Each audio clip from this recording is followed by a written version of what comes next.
I don't even know. And we are live. I'm still trying to figure out if actually I have this all set up right. But looks like we're live and in living colors. Yeah, that's me, Karen Cecilia Cross.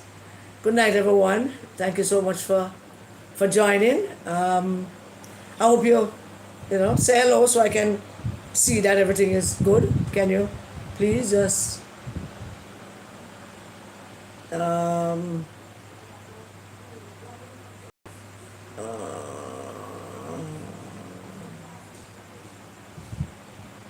I think we are on.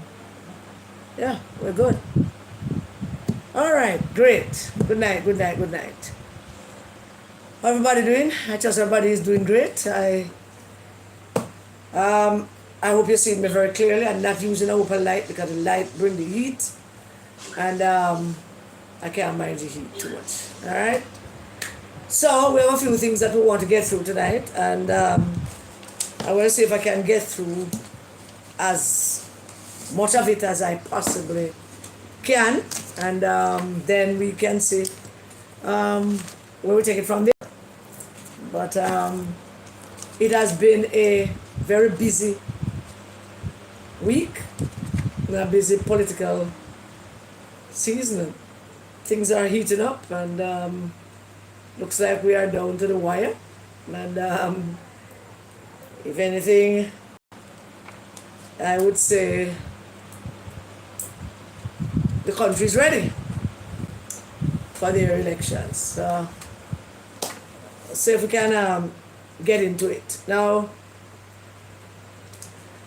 I have a list of things that I want to get through tonight that adds up to about 6 pages, which is half the amount of topics I usually have. And most of it tonight is centered and will be directed at the Dutty man them that representing the Rise United inside the PNP that operating from Manchester. So most of what we're talking about tonight going to be directed at them. And so let me see what kind of don't go anywhere, don't do that. So kind of slow to the box. I want you see with me a little bit because I'm trying to wrap around my head how I'm going to, not on my list of topics tonight, is the Revelation by Lawrence Rowe. It's not on my list, but it is indeed the elephant in the room, and so it makes sense that I try and say something before we go into all the other things that we need to go through. So we might as well just get that out of the way. All right, so just work with me here and that. It's a little bit slow. We'll pick up as we go along. The reason I am coming out so slow is that I know I have to say something on it, but I don't know if the camera angle is okay. I hope so. But I hope that I don't have to play myself into the whole episode of it. So last week Thursday I was preparing myself actually to do a live. I was all up and ready. We just never put out the promo as yet, and I was wondering some people saying something to me, but let me check it out. And me and this Bruce guy. All right, good night, darling. Good night, everybody. So while I was here trying to put myself together to do this live last week, suddenly a lot of things start coming in on the phone, and people start calling, and when I check out to see what it was before I realized that it was Lawrence Rowe that struck again, and that's the reason why everybody was basically looking for me. I took a decision that I'm only going to talk to a few people, a few resistance leaders, and leave the rest of it for another time. if I should have my way, I really wouldn't have anything to say if I, have my way. But in the heat of the politics, and that being a pretty much potent topic of discussion, and the basis on which all of this reached where it is now, it's hard not to say something. So Lawrence Rowe came out and he went on the mainstream media and he told them that he was very much involved in the cover-up of Dayton Campbell's crimes against underage children.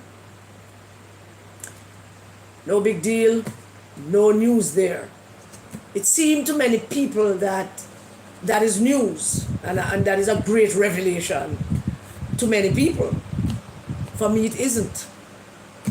There was never a time throughout this whole thing that I felt that anybody owed me any obligation to believe me. I have never felt that way. I had only hoped, really, I had only hoped and wished for one person to believe me that first day. Just that one person. And John Jr. decided that he's not going to believe me. And he took the route that he took.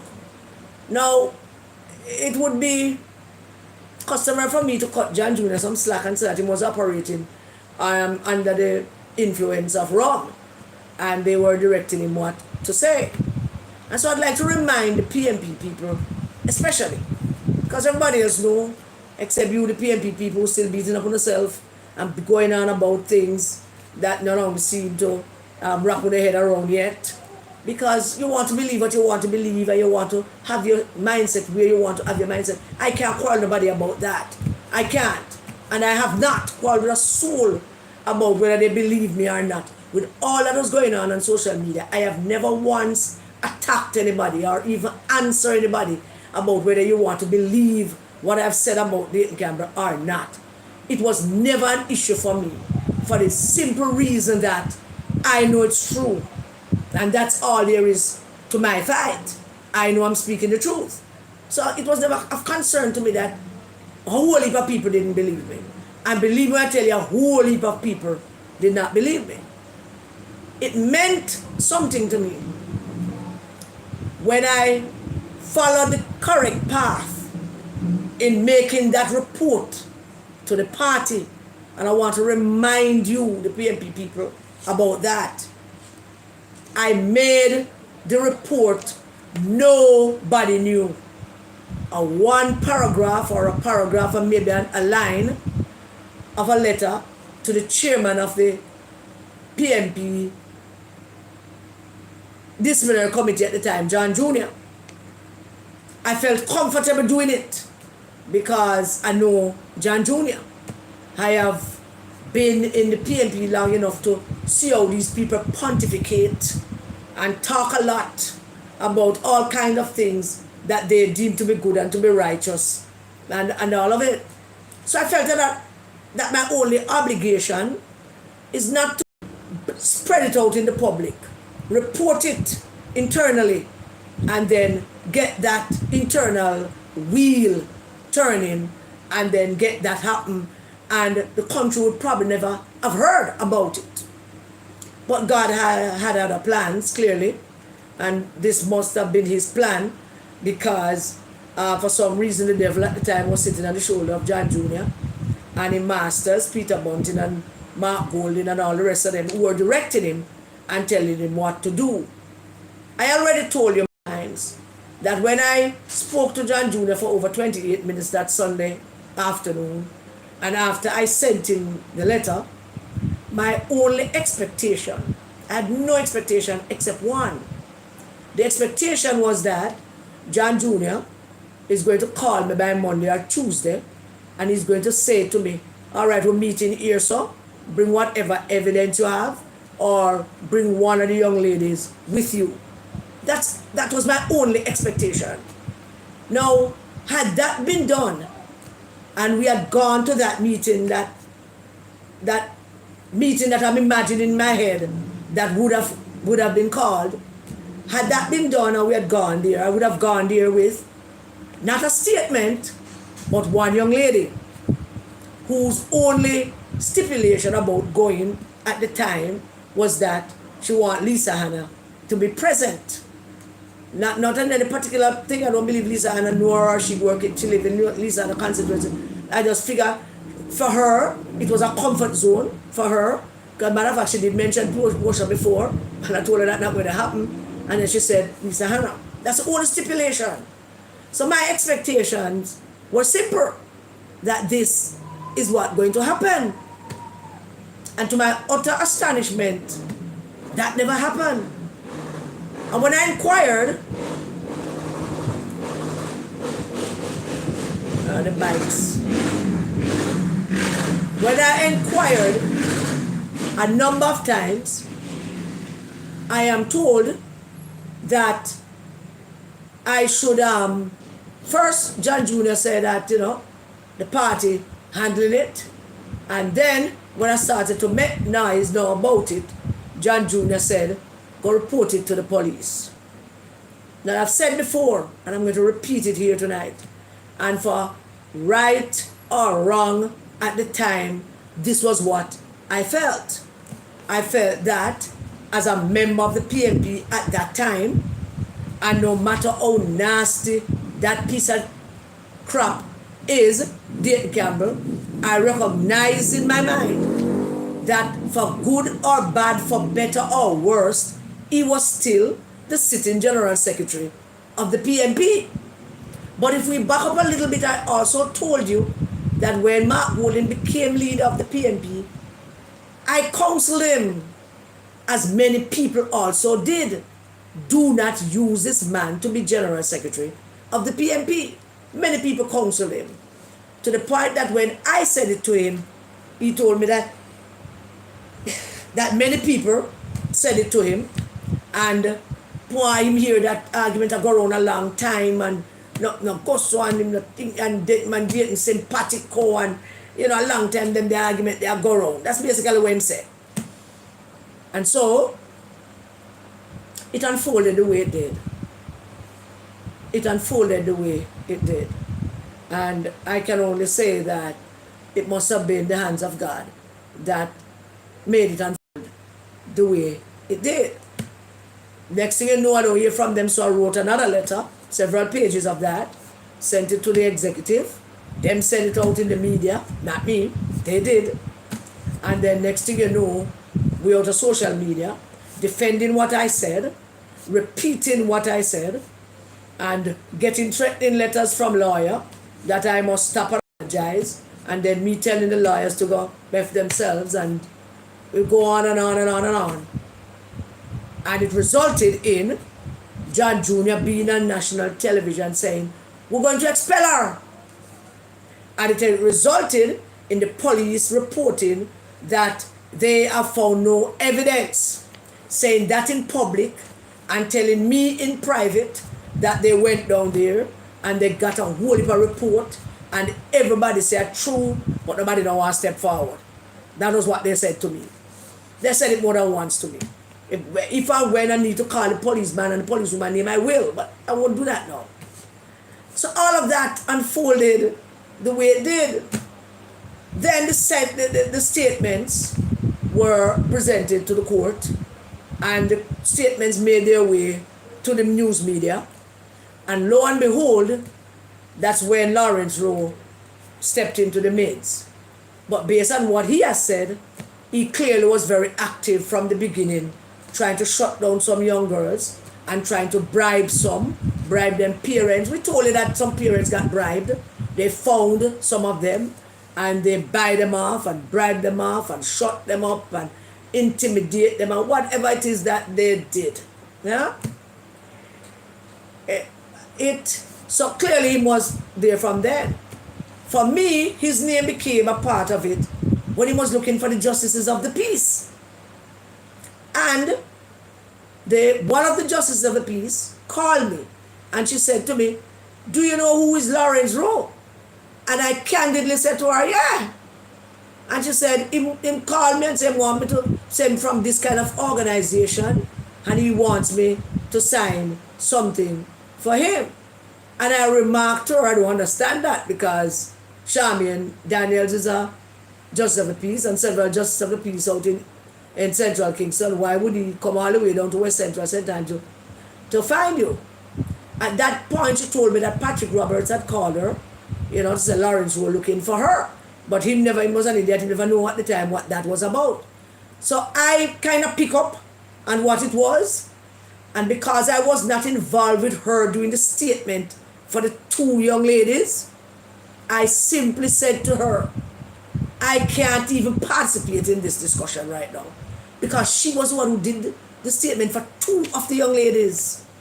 And I was not there. I wasn't present in that. I was not involved in that. So I don't know what to tell her regarding what Lawrence Rowe is now trying to do when I realize what he's trying to do. And she simply said, I'm not talking to him. I'm not talking to him because I don't know no organization name like that. And we left it at that. She and I never speak about it again. Only to hear through the news media or through other sources that the police, first the custodies called in the two justices of the peace and spoke to them about the matter. I would imagine they told the custodies the circumstances under which they signed those statements. And then the police called them to interrogate them as a result of Bunting asking the police to interrogate the justices of the peace and get them to lie. That was what that was about. Get them to deny that them write the statement, or get them to say that I tell them to write the statement, or get them to say that there are no such young women and them lie. That's basically what that Bunting set that up to be. And Lawrence Rowe was what the mafia call the cleanup. He was a cleaner. He was a cleanup guy. So he was sent up to tighten up things and intimidate people and pay off who for pay off. And if you might recall, there was also an incident much later after that with a young fellow called Brown. I don't remember his full name, but Ali Brown or Ali Button, I call him Ali Button, who him and Dayton Campbell and them seemed to be having some problem at the time. And he came out and he said something about him having all the keys to all the locks, and he knows where all the bones are in all the closets, and him have the shovel in him car because he know where all bodies are buried. And that was another aspect of it, which then led us to multiply our investigation to find out how deep these guys that them call the engineers, which I'm assuming Lawrence Rowe was a part of, what role they played in this. And it is at that time when I sat down with Valerie Lita Robertson, I couldn't get 2 or 3 more young ladies to come because they were already being in touch with Ali Brown and Lawrence Rowe and God knows who else that made up that whole engineering group of pedophiles and cocksuckers. So I mean, that was how the whole thing unraveled, and it became like this. And there was never a time ever that I was afraid of what I am saying. I was never afraid of it. Not once. I can tell you that. Not when him sue, not when him carry me to court for not obeying the court order, not when the court said I didn't obey the court order, so I must pay $750,000. Not even when I walked out of the courtroom that day, there was any hesitation in me in terms of what I'm trying to tell the people, what I'm trying to tell you all. And I know that when you're going through something like that, you have to admit and you have to adjust to the fact that no matter how many people you might have that love you and how many people that you might have around you that care for you, it's going to be a lonely path. It's going to be a lonely path because of how it played out and the role that people like John Jr. played in it. And how Bunting got the police to interrogate the justices of the peace. And Lawrence role in all of it. My motivation was not what Lawrence Rowe's motivation is now. His motivation is to protect himself. And I'm not blaming him for that. I'm not quarreling with him about that, because, yeah, you have to protect yourself. And his protective mechanism is to now reveal to you all, I'm not revealing nothing to me that I didn't already know. It's to reveal to you all that what transpired then and what I said then and continue to say now and every striking day is God's truth. But him do it because him and them break up. It was a bad breakup. So him not remember the nice sex. I don't remember the lovely dinners. Him not remember the flowers and the perfume and the big car when relationships sweet. He don't remember all of those things. The only thing that motivates and drives him now is the fact that the breakup was hard. And in the breakup, he's the one that basically lost more than anybody else. Or so it appears, or so it might seem. And so his motivation for this, it's not for me. It's not for me. His motivation for this is not, it's not for those underage young ladies. It's not, and it's just not for that. His is personal, deeply personal. So, revelation, maybe for you, not me. Vindication, absolutely not. There's no vindication. Vindication of what? What exactly? Am I vindicated? I'm not vindicated about anything. My name is plastered all over the universe as a person who said Dayton Campbell is a serial pedophile. As a person who him sue one of the three, Michelle and Natalie, who did absolutely nothing. My name is on the public record as being paying a fine for the court finding me guilty of not observing and not following a court order. Vindication? Revelation? What? No. So, Lawrence doing all of this, but I honestly don't know what to do with that. I don't know what to do with it. What do I do with that? I mean, there's nothing for me to do with that except to continue to tell the Jamaican people, and particularly the people of Eastern Westmoreland, that Dayton Campbell is a serial pedophile who had sex with underage picnic, who was driving up and down in a car in a Northwest and with them, with Kentucky, day after day after day. There's nothing else for me to do. There will be no vindication. There will be none. None.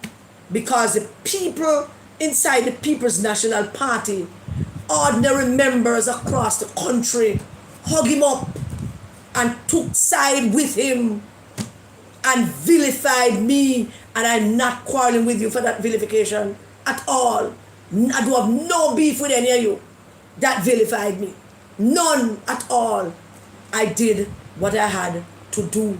I will continue to do what I have to do, and I will not relent. So there's no vindication or no revelation or nothing new or nothing to say that, yeah, Karen this and Karen that. Karen nothing. Karen absolutely nothing. I told you, you chose to believe what you wanted to believe, which is your right. I have no quarrel with you in what you want to believe and how you want to process the information that you get and how you want to deal with it. That's your thing. At the end of the day, it is you who will have to explain to St. Peter at that layaway station the role that you played in it. Lawrence will also have to explain his role in the whole scenario, and at the end of the day, that's basically what that is. There's nothing else to that. So I have nothing to celebrate. Absolutely nothing. And I really never really want to talk to anybody about it. Because there's nothing to celebrate. There is still this man who has been accused of these behavior. Still General Secretary of Norman Manley Party. Is a candidate to sit in King Charles III Parliament. Should the people of Eastern Westmoreland elect him, he will be a member of Parliament, sitting in King Charles III Parliament, collecting our $20 million a year, and still being a dirty serial pedophile. Nothing can change that. Absolutely nothing. And if for some reason at some point people might conclude that that was said and that is what he is and all the rest of it, then you all have to face your own demons. But I will not sit here or anywhere for that matter and help you to feel good about yourselves. I'm not helping you to feel good about yourself. Yeah, Karen did right. Yeah, no. I'm not helping you feel good about yourselves. You made your choice. You decided to take the position you took, and I have no beef with you about it. I said, I truly do not have any beef with anybody about anything. I don't have no beef with John Jr. anymore because I know that I know my God. So therefore I know him suffering for what he did. I know that. I not doubt in my mind. And I also know that Dayton Campbell might not have been held accountable by the court yet. But I also know that he is also miserable because he knows what he is and he knows what he did. And he knows that everything that I've said about him is God's truth. Him can't escape that. And I don't need any vindication about that. I don't need no revelation. I don't need anybody to tell me that I was right. Because I tell you already and I'm telling you again, I am right. Absolute right. Nobody will tell a lie on him. People in the party leadership like Angela Brownberg knows it. I'm sure them have stuff on him. I'm sure Angela have things on him. Because I was the first one to bring that to her attention. And knowing Angela the way I do, I am sure she get information and have something on him. I have no doubt in my mind. And Paul Berg probably have something on him as well. I know two of them probably have something on him as well. So people know. And people made their choice for power, for money, for position, to be a part of the power structure, to be there. People made their decision about that. So, whatever Lawrence Rowe, and when I did it, when I said what I had to say and did what I did, I was a member of the People's National Party. I never have no angst with nobody. I was not quarreling with nobody. I was not carrying any grievances and feeling for anybody. I was still then a member of the PNP when I exposed that. Some never have no axe to grind. No axe. Nobody never do me nothing. I'm run come out and defend myself with it. Nobody did me anything. Nobody did anything to me. Nobody. Nobody never do nothing to me. Nobody never promised me nothing. I never get it. Not a soul. I did that because I felt then that since I followed the path that I was supposed to follow as a member of the party, and that path failed me as a member, then what I had to do was what I did. The circumstances and consequences be damned. Never thought about that thing for a minute when I decided to do what I did. And I had no axe to grind. Lawrence Rowe, in fighting back. I fight back against a monster that he had created. In fighting back a nasty system where he was the cleaner. Every mafia organization have a cleaner. Something go wrong, you can mix up the boss son. If the boss son beat up the woman and rape her and tear off her clothes and send her to hospital. We have seen many of those movies. You look after the boss son. You're the cleaner. You beat him up, put on clean clothes on him, get him to safety, and you do the cleaning up. You are the cleanup guy. And when you and the boss then fall out, you use whatever information you have when you were the cleanup guy to defend yourself. And that is all that Lawrence is doing, defending himself with information that he was a part of creating. I mean, there's no damn vindication and no damn blasted revelation. And every one of them who have that in their head can go jump off a gully and do something with themselves about that. Because they don't chose it. And that was that. And that's basically all I have to say about that. I have nothing else to say about that.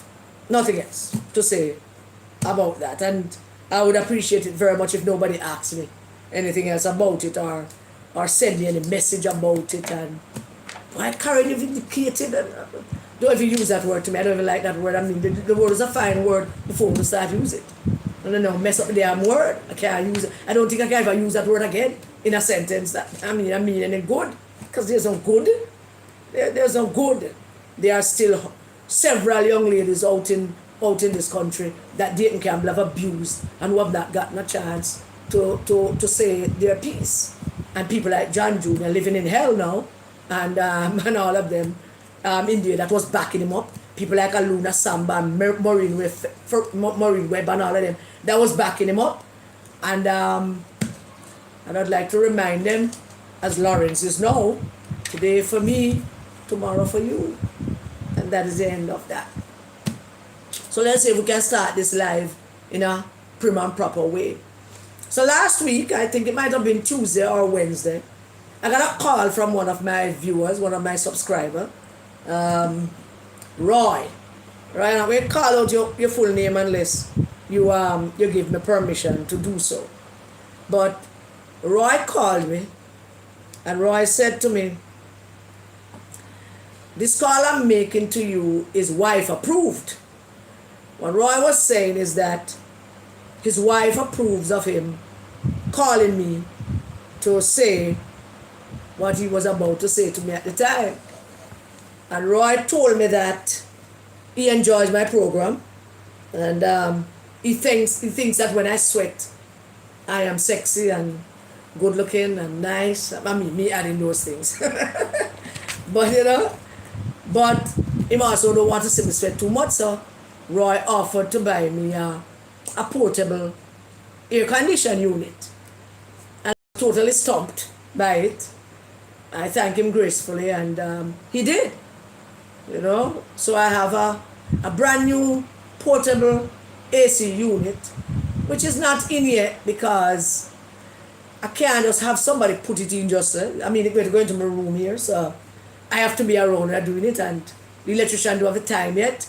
It's something that has to do with my presence, I have to be there. So, Roy, I thank you so very much, dear sir. I pray that the good Lord will continue to richly bless you and your lovely wife and daughter. I trust you. It seemed like you had a very good birthday. It was also your birthday one day last week, and I want the live to say happy birthday to Roy. Roy lives in Maryland. So thank you, sir. Bless you. I don't know, it's also very kind of you. And I want to just thank you for that.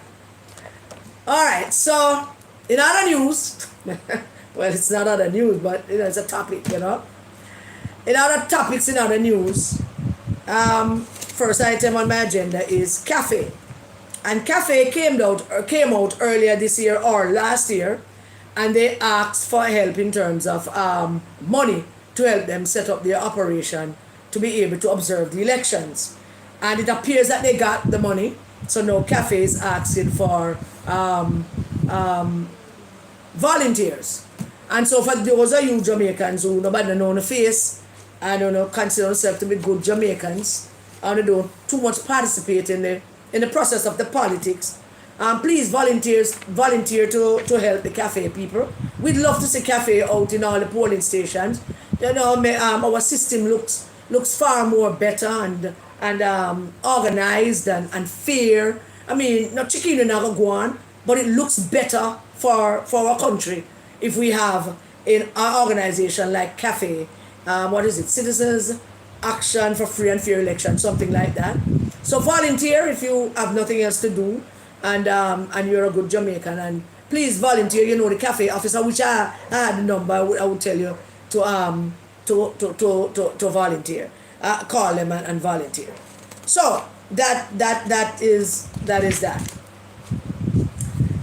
The other day there was a report that the PNP candidate for the Rise United candidate for Western St. Thomas, Hubert Williams, Ryan, was in an altercation with the police. Also, Lawrence Rowe was in an altercation with the police. And I know the Lawrence Rowe altercation with the police, and in all fairness to Lawrence Rowe, I don't think he's in the wrong here. I don't think, after doing my own investigation, I don't believe Lawrence Rowe is in the wrong here in that altercation with that woman down by Central Kingston. Somebody I know very well, very contentious, and once somebody give her a money, she will make as much trouble as she need to make. So there we go with that. But I want to emphasize on the Jamaican people tonight the importance of exercising restraint in this current political climate. It requires not only candidates but also the candidates' operatives and supporters to learn to exercise restraint, because you can walk away from some things. You don't have to face it. You don't have to cause a whole fuss about something. And I don't know what happened with Ryan and the police, but I know Ryan has a temper, and I'm not blaming him and said he's to be blamed because I don't know what happened. What I had expected and would have expected from Ryan is that he's a former mayor, a sitting councillor, and the candidate on the Rise United ticket, representing the PNP, and he should have. That's the thing about being in politics. It takes a while to learn some things, but after a while, you also should have some certain knowledge and understanding about your own behavior, and check yourself. Okay, you can check yourself from time to time. There are times I would like to just go on social media and just cuss some people, but I have to check myself because I know that wouldn't achieve anything. If it would achieve anything, I would have cussed them, but it's not achieving anything, so I'm not cussing nobody. And so it's important to exercise that kind of restraint in this current climate. I know it's hard for the Rise United candidates, because their leaders are the one who started this whole thing about if a war. Well, not that's all. It started with we have to get wicked pan them. And the Labour said now gonna give up so easy. So we have to get wicked pan them. And that was the leader of the Rise United. And then the same pedophile general secretary was down in Darliston Divisional Conference, messing up a perfectly good argument that was made by Michelle Obama when she said, when they go low, we go high. And this nastiness made it up and say, when they go low, I go lower. And then Miss Miranda, who have no water yard and don't have a water tank, but want to represent people, and poor people don't like poor people, so for represent them, she come out and then say, why for war? And the next half idiot one, she the worst candidate in the history of candidates, down her hand over talking about who switch end up in a ditch. And this is she have my man them, and of course Dayton Campbell and Mark Golden and Peter Bunting's own belief that they must seize and get power by any means necessary. Violence from the beginning. It was always that. That was always the number one route that they intended to go.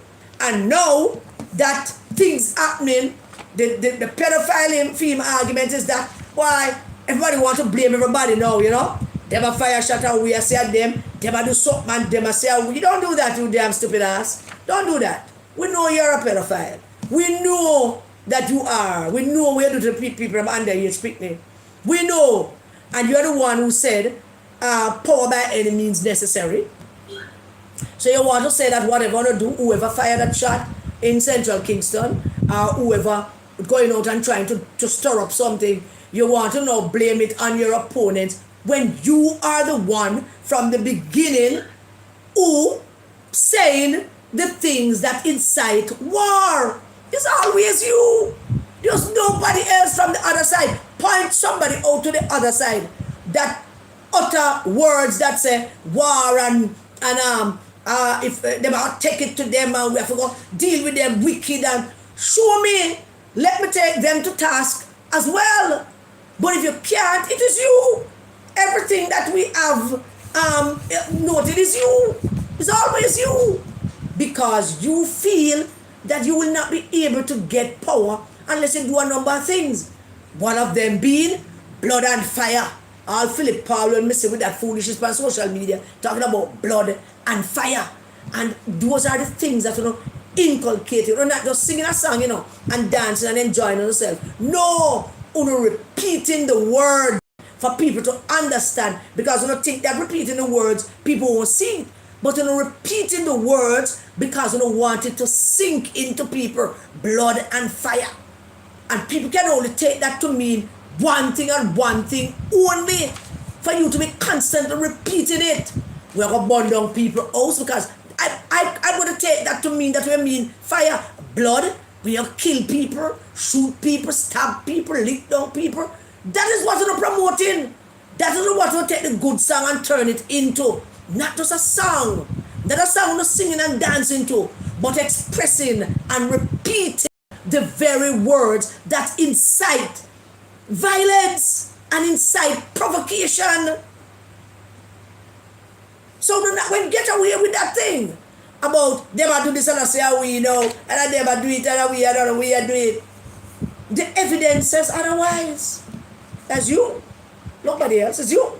That the one who's been doing all of this.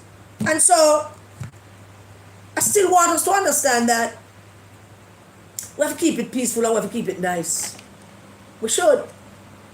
And those are you rice candidates who are incite violence and war. I tell you already, be careful what you wish for. Because most of you have never seen war and don't know what it looks like. And for somebody who have lived through several wars, I can tell you don't want it. And you must believe when I tell you, you don't want that.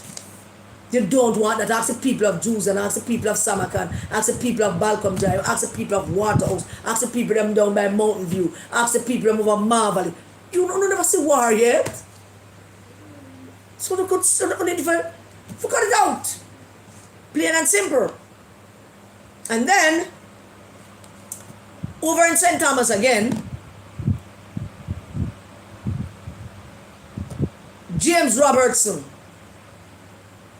In 2007, when I was campaign manager for Roshaw against James Robertson, James did behave like him a bully and a thug. Tried to bully me, tried to thug me, never happened. Was not successful in doing that. So he and I became kind of a, not friends, but a little bit of mutual respect. And it appears to me now that James trying to employ those very same tactics. Now let me make something clear. This is something I could have called James and take him to task about. I would talk about it. But I'm not calling him and talking about it. I'm talking about it on social media because I want him to understand me. There's no preferential treatment for anybody who behave the way that I'm about to describe. The Dutty man them down in Manchester, which I am going to go deep into when we finish here. The Donovan Mitchell, the slimy Mario Mitchell, Bunting the slimiest, the leader of the slimy band, and then Michael Phillips, catch on the list there too. To a lesser extent, but still a dirty man. All of them down there, them tend to like to attack women, particularly young women. Them down there attack Rhoda. Them down there attack Rhoda Crawford. Them a burn up our flags. Them a tear down our billboards. Them a go with all kind of things down there. Because one little young woman have them running scared. And so that's what them doing. While over in St. Thomas, James decide to take on one simple young woman as well. Now Kimberly Thompson is a member of Western St. Thomas. She's a voter. She was a candidate for local government elections in the Rise United People them thing in local office. She was a candidate. I would imagine she's a member of the Consequential executive. But most importantly, Kimberly Thompson is a voter on the voters list in the parish of St. Thomas, in the constituency of Western St. Thomas, which you, James, is a member of parliament. Therefore, as a member of your constituency, no matter what our political colours are, and you being the member of parliament, she has a right and a responsibility even to question you and to quarrel with you about stuff. Even if she want to do it on social media, she can. And she has, and she's been doing that. And you decide now, James, that because she's questioning you on social media and she's making so much scene on social media about you, you decide you're going to start an intimidation tactic to shut down Kimberly Thompson. Why? What's wrong with you? What's the matter with you, man and young women? What? Go and attack Ryan, and I don't mean physically either. Keep that out of it. But if you want somebody to quarrel with Ryan, he's your opponent. Kimberly Thompson, and let me make it clear, I don't like Kimberly Thompson. She's not somebody I like. But this is a young woman who has represented her party on an election, on a ticket for her party in the election, local government elections. So she's not just a member of the constituency and a voter. Right? She is a politician, so to speak. She's also a voter and a Jamaican citizen, but more importantly, a citizen in the constituency that you are the member of parliament of. And as such, she reserved the right, whether she vote for you or not, whether she likes you or not, she reserved the right to criticize you and call you out and stuff. And she can do so on social media. Social media is there just for that. What do you think social media exists for? For us to practice how to be good to each other, or for how to practice to be kind? No, social media was created for this kind of thing. And in the absence of she being able to tell it to your face, she's going to go on social media and she's going to talk up things. She can talk up anything she wants. Well, James Roberts is a member of parliament for 20,000 years and he never fixed that and they never do that. She can. And she must be allowed to do it without you trying to antagonize and intimidate her and threaten her and whatever it is, I don't know what they're doing. Don't even cut it out. So you over there so do that, and the dirty man them down in Manchester try frighten road. What must these young women do? Now Kimberly not run for nothing because she ran and lost. But she defend her candidate. She defend our Rise United leaders and whatever else. I don't know what else she's defending. Huh? She has a right to do so, James. Why the man them and over things and over something them she have right on social media? She's not making it up. I check it out. I would come here and talk about it if I never check it. I check it out. She's not making it up. She's not making it up. So you can't be threatening and intimidating and do them things that to one young woman. Why the young women them frightened so much? Why? Why the young women them frightened the crap out of you? That's nothing good have to go after them. Yeah? Now, Rhoda is a candidate and she's a sitting MP. And Donovan, Mitchell and the rest of them have a right to question her as well. Whatever go on with is beyond that. Whatever go on with is show up them dirty self as dirty man. And we're going to talk about the right. That is what them doing. Them not trying to have a conversation with Rhoda about her stewardship as member of parliament. Because them can't do that in a decent way. Them don't know how. Them never grow good. Them lifestyle not good. Them a dirty man. So them don't know how. Donovan Mitchell and Marion Mitchell cannot hold a candle to Rhoda Crawford. And them can't hold a conversation with her either about her time as member of parliament and what they believe she has achieved and what they believe she should achieve. Them can't. Them can't because them can't win that argument. So what do? Them attack her. Calling her all kind of names. Doing all kind of things. Burning down our flags. Tearing down our billboards. having our citizens, them sending the citizens of Central Manchester sending voice note after voice note. I try to listen to voice note.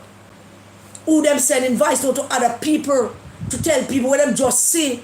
The two boy them tear down the billboard. The one them will light the fire with the shirt them, and the billboard. The one them will light the flag. The one them will box down the flag them and drag them up. Citizens sooner. Citizens sooner, man. Good citizens. PNP and GLP. They saw you all doing all of that to Rhoda. And James attacking Kimberly Thompson. That not going to get you no votes. And if that is where you're going to waste your time doing, are you afraid of something, James? Does Kimberly Thompson and them know something or have some kind of secret weapon that could make them win that you don't know about? Because I mean, I can't find no other way to try to explain why would you top yourself and attack Kimberly Thompson because she's chatting crap about you on social media. It's part of her job to chat crap about you on social media. You're the MP. She's the opponent. Well, Riley's the opponent. The whole of them work together. So they can attack you. As long as them don't defame you and talk things about you that would be legally wrong. But them can criticize you as much as they want. And matter of fact, them can chat any crap they want about you. And you trying to attack her is setting a bad thing. There's a bad thing going around where the Dutty man over Manchester doing that road, and then over here. So not concentrating on your opponent who is Ryan, but concentrating on Kimberly Thompson. That alright, boss? And on the seriously need to just, you need to cut it out because that just don't make no sense to me. No sense it makes to me. So we need to just drop it because attacking the women are not a good thing. Not a good thing.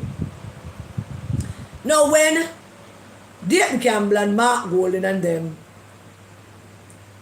come out and blame people and quarrel with people about who making war and who not making no war, and it's them that start the war because nobody not make no war, them alone make war. When they do that, but remember to like the live and remember to share the live to other people. Can't remember we're not on the other platform again. I forgot to say that. Let me apologize that we're not on the other platform. So please, you have to share the live and you have to like the live and you have to, send out a spiffy comment. All right. So there you go. So when Mark Golden and Dayton Campbell and Bunting decided to take over the PNP, they took over the PNP and took control of the PNP with a clear plan. And the clear plan was that they're going to capture it. They're not going to wait. They're going to just go and take it over now, and they're going to do it through any means necessary, and they've decided on means. What they didn't factor in when they did that is that they never have the schematics of that plan. Wasn't, the schematics of the plan was flawed. The building plan never approved because them say that the WhatsApp group that they were going to mash it up and then build it back in 5 years. They were going to mash it up. Now I want to listen to me, PNP people, because when this election is done, I want to look into fire blame away from people. I want to remind you of something. A group of capitalist hustlers, dirty men who have absolutely nobody's interest at heart except theirs, decided that they want to take over the PNP. They want to make sure Peter Phillips lose. They want to make sure the PNP lose. And then plot it to say, we're going to mash it up. I want to think about those words. We're going to mash it up. In other words, they were committed to mashing up a 70-year-old party to gain political power. And that mashing up is what led to what it is now. You can't blame nobody because Unu helped them mash it up. And them said I'll build it back in 5 years. Is the 5-year plan doesn't know a little sketchy? Because that plan never go as planned. because there's people like me and others like you out there who help mash up that plan. But them said I'm going to mash it up. And they did. They did so without having any kind of mutual understanding or agreement between them mashing it up, the wrecking crew, and the people who live in the party, in the house. Alright, let's say it's a house. They're going to mash it up. They said they're going to mash on that house, the People's National Party. And when they decided to do it, they never care about you or me or any of you PMP out there in Manchester, in Westmoreland. They never care about you when they decide to mash it up. It's like saying they're going to mash on the house. They want to take control of this house and they want to mash it up without consulting you. And when you look, you don't live the way because they mash it up and they might try to build it back, but you're gone. You're going to live somewhere else. So they have a hard time trying to build it back. So now they have to build back something new, which is them Rise United. And they did so without any regard for any of you who lived in that house. Any of you who claim that house as your permanent political space by birthright. Norman dead and gone and him no left no will. But him left PNP for the whole away. We used to love sing that. And cry and sing and wow, that kind of thing. Because Norman dead and gone. And him no left no will. And him left PNP for the whole away. But them man decide say, them don't want it the way it is. And them can't get it the way it is through the legal, legitimate way. So them are going to mash it up.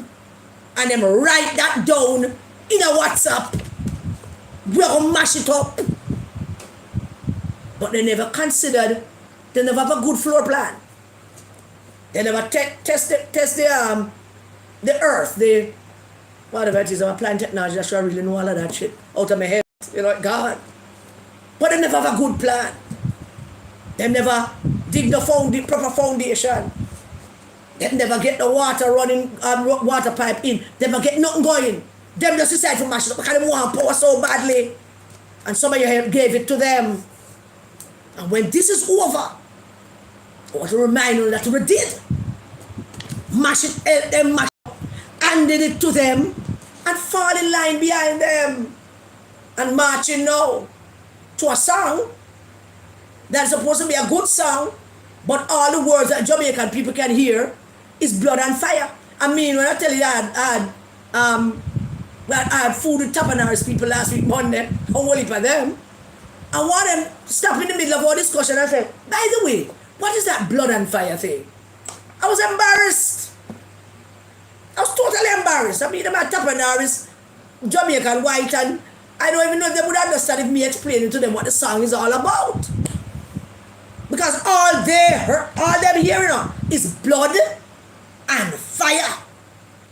So the next little one they must add to it, maybe it's violence, you know, it's violence. Yeah, you think they're trying to violence. Yeah. And me just sit on the man and say, maybe they're going to burn down some house too. I don't know. Blood and fire, all Paul well, who should know better. Have those words on him Facebook page. Blood and fire comrade. Is that a kind of comrade you are, Paul? A blood and fire comrade? You live in a constituency where blood and fire is literally blood and fire? And you repeat that? You should stay far from them, the word there. In a constituency where you live in. You should stay far from words like that. Blood and fire. And so, they mash it up. And now, they have a Tapanars people them to deal with that. Now the other day, and I mentioned it in my last slide, but I never elaborate on it. Dayton Campbell made a remark and suggested to the Jamaican people, God, it's hot in here, that Mark Golding is a reincarnation of Michael Manley. And it has a lot of people up in arms about that comparison. Because people fully understand that to make such a comparison is sacrilegious. There should be some kind of crime with the government to make a law, ask the parliament to pass a law that people like Dayton Campbell don't make them kind of comparison in the future to man like Norman Manley and some other leaders, of course. But Dayton Campbell never knew Michael Manley. He has never met Michael Manley. Because if he had, he would not, no matter what him love Mark, say that. Or maybe he would still, because power by any means necessary. Let's compare Mark to Michael. We could say Mark are the reincarnation of Michael, because if we say that PNP people, as stupid as they are, because all of them dunce and stupid and them have no wrap up around them finger. We could say that because they don't believe we. We could say them and say, Ray! We could say them and say, yeah, we have blood and fire covering. Words that Michael Manley never ever used on his platform to describe comrades, but use words like compassionate and struggle, and the fighting against the clique, building children and homes. And Michael, if you want to use words Michael use, compassion, struggle, fighting for freedom, education, food on your table, basic school. The bastard not there again. Those are Michael man. Me never hear Mark use the word there. What the hell wrong with you, you damn little pedophile piece of crap? I come talk about Mark is the reincarnation of Michael. Trust me. When this is over, I don't know what we're going to do, no? Michael Joshua Manley, to be in his presence was pure magic. Pure magic. Because when you say something and him start answer, you don't have no comeback. Absolutely none. And I like to tell my one favorite story of Michael Manley. The first time that I traveled in the PNP many moons ago.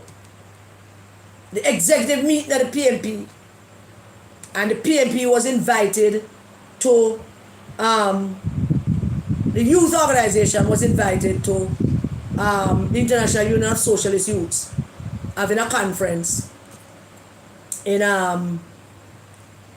Prague. And Michael Manley said, no, I've never been anywhere, never went anywhere. I mean, send young cross. He's talking all the time. And I'm sitting there and I hear my name. And I hear him tell him, say, send me. I mean, I wonder how that's going to work. I mean, no, I don't have a passport. No, I don't have nothing. I never been nowhere. But that wasn't the point of that interaction with Michael Norman Manley. That interaction was at the end of the meeting. Because I was, he always said, I'm talking all the time. What? You're talking all the time. At the end of the meeting, I went up to the end of the table and I sat down quietly with him. And I think PGA was there, and I don't remember if I done the core or one of the rats with him. Whatever did it. And I said to him, what am I supposed to go and do? Comrade leader? And him leaned back in his chair. And him went into one long something as to how when we go to these international conferences, and these conferences set up regional committees. Whenever they set up a regional committee, they set up one committee for Africa, they set up one committee for Europe, they set up one committee for Asia, and they set up one committee for some other places. But for some strange reason, him a quarrel, him basically, it's a question I asked, I'm going to get the answer to the question, him a quarrel and outline to all the people who are sitting there in answering my question as to what exactly I'm supposed to go to do. Whenever these conferences set up committee, them set up a committee called Caribbean and Latin America, or Latin America and the Caribbean. I get it. So I get it They don't get it fully where himself, but Canada get it. They have one for Africa, one for Asia, one for Europe, one for all kind of places. But they have one that combines Latin America and the Caribbean. So when he don't go out with antics, and we all know Michael was just all about antics. And him talk about these things, he's passionate. So when you go down there and when you tell them that the Caribbean is different from Latin America. Of course I knew that. Me not PMP why we get a whole for training, we know a whole for things. So don't get it there. Caribbean different from Latin America. That was supposed to go and tell them. Of course that never explained what the whole meeting was about. But he wanted me to concentrate on that. So of course I did. I got down there and them started their excitement to them commission about committee and Latin America and Caribbean, and it was a whole 48 hours of discussion. That one evening was supposed to be the day when them set up all the committees to follow up. And 2 days later, almost the day before the conference end, before them actually agree, the nice I met down there. You know why I made that? You know why I tell you a story? Because in the midst of it all, I was feeling like hell. Everybody was explaining why it's important and why they linked the two of them and all kind of explanation. And the only thing that kept me going at it was the fact that Michael said, "We for God and go tell them, say Latin America is different from the Caribbean." Now I really shouldn't say this about Michael, but him dead and gone and all kind of things happen. I then know when presumptuously ask a question, because while I'm fighting for it, I ask a question. So what if them don't listen to me? What if them don't listen to me? And Michael say, mash up the meeting. Michael said, them don't listen to you, mash up the meeting. Now, that might find, that is not anything big. Those are fun days. But I had fully intended to mash it up. But luckily, I had the full support of the entire African continent and some support from places like Sweden and Finland and Germany. You know, them people there back me up. And eventually, that started the thing where Latin America is so different from Caribbean in terms of international socialist conference and all kind of conferences that them invite people like the PNP, YO to. Michael Manley was magic, you nastiness. You are a pedophile. Don't use Michael Manley name in your mouth. Don't ever call Michael Manley name in your mouth. Because if the Manley family will not come after you for it, I will. Michael Manley, come walk this community. Come walk this community and him shirt get nasty up and him going up, coming our board house right so. Walking our board house, change him shirt. And my mother take him shirt and wash it. By the time him done what all the Jews on the shirt, dry and press. Don't talk about Michael Manley, you dirty pedophile. Do not speak about Michael Manley. Huh? Michael Manley was a girl's man. And I'm only telling the fun part of Michael Manley. Michael Manley was a girl's man. Whole heap of girls. Women like dirt. Whole heap of stories about people's wives and whatever it is. And we can have fun about those things. Those things are not things to be taken seriously or even to say we are mad. But these are fun things to remember about Michael Manley. He was a girl's man. Michael, as they say, was a cox man. And Michael was a leader. And being a girl's man, Michael was very, very, very, very much a gentleman in every aspect of his life. Michael Manley never messed with underage picnic. And Michael Manley never sleep with the helper's them daughter and breed the helper's daughter and run with her the night and marry the helper's daughter. Michael Manley never do that. Mark Golding is a great-great-grandson of slave owners. Michael Manley was not. Mark Golding had sex with him helper's daughter, breed her, refuse to marry her, quarrel that him father forced him to marry her. And then he went on TVJ, was the last night, or the night before, go tell them that him get married here in Jamaica. And Michael Manley not tell them blatant dirty lie there.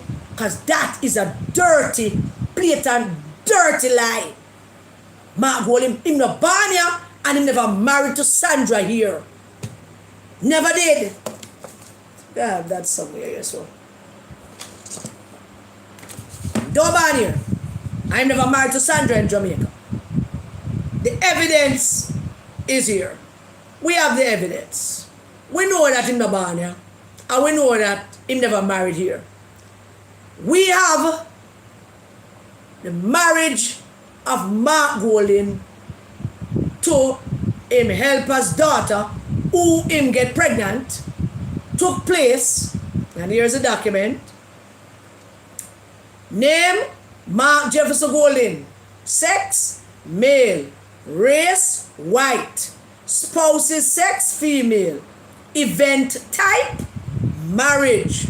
Event date, June 22nd, 1990. Event place, Miami-Dade, Florida, United States. Event place original, Miami-Dade, Florida, United States. And we have the certification number and code, which I am told is against the law to say publicly. June 22nd, 1990. 5 days after that, 5 days after that, Sandra gave birth to their first child. Same place, in Miami-Dade. He was not born here. He was not married here. And if TVJ, that's why Matalan has put him up to them, so they can't say it for Matalan station. Because Matalan, them not going to hold him to account for it. Them not going to call him down and say, lie, Mattel. Mark did not get married here. Michael Manley did. Michael married several times. You can't remember, but all of them married to take place here. We know Michael Manley born, we know we're married, we know how much children he have, and how much wives he have with those children. Don't you ever associate Michael Manley name with Mark Golding name. Mark Golding have reaped the benefits of being the great-great-grandson of slave owners. Him have him money, we getting him dividends from those money still to this very day. When you think the slave money ever done, it never ever done. That's where your boss say him have him money and him make him money already. What do you think that was? Him work for money, or him law firm give him money, or him investment banker money from DB? No, that's not his money. We can't find fee money. Fee money deeply buried in the Rothschilds' money where them lent to England to pay off the owners, and fee cut from that money as a great-great-great-grandson. Fee him percentage. Him sister. The whole of them. You piece of crap. Nasty mouth, friend, riff-raff boy. Man, Dayton, Campbell. Don't ever call Michael Manley name one more time in your mouth and associate it with Mark Golding. And me and you are going to quote again. May I tell you that? Me and you are going to quote again. If you ever call Michael Manley name. It's a strange thing about you and Mark and the Manleys. And Mark favorite thing is to say him and a man is friend. Him say man Peter Phillips a friend. And him stab Peter Phillips in him back. Him say he sat at the feet at Michael Manley, but him not a picture of him and Michael. Not one.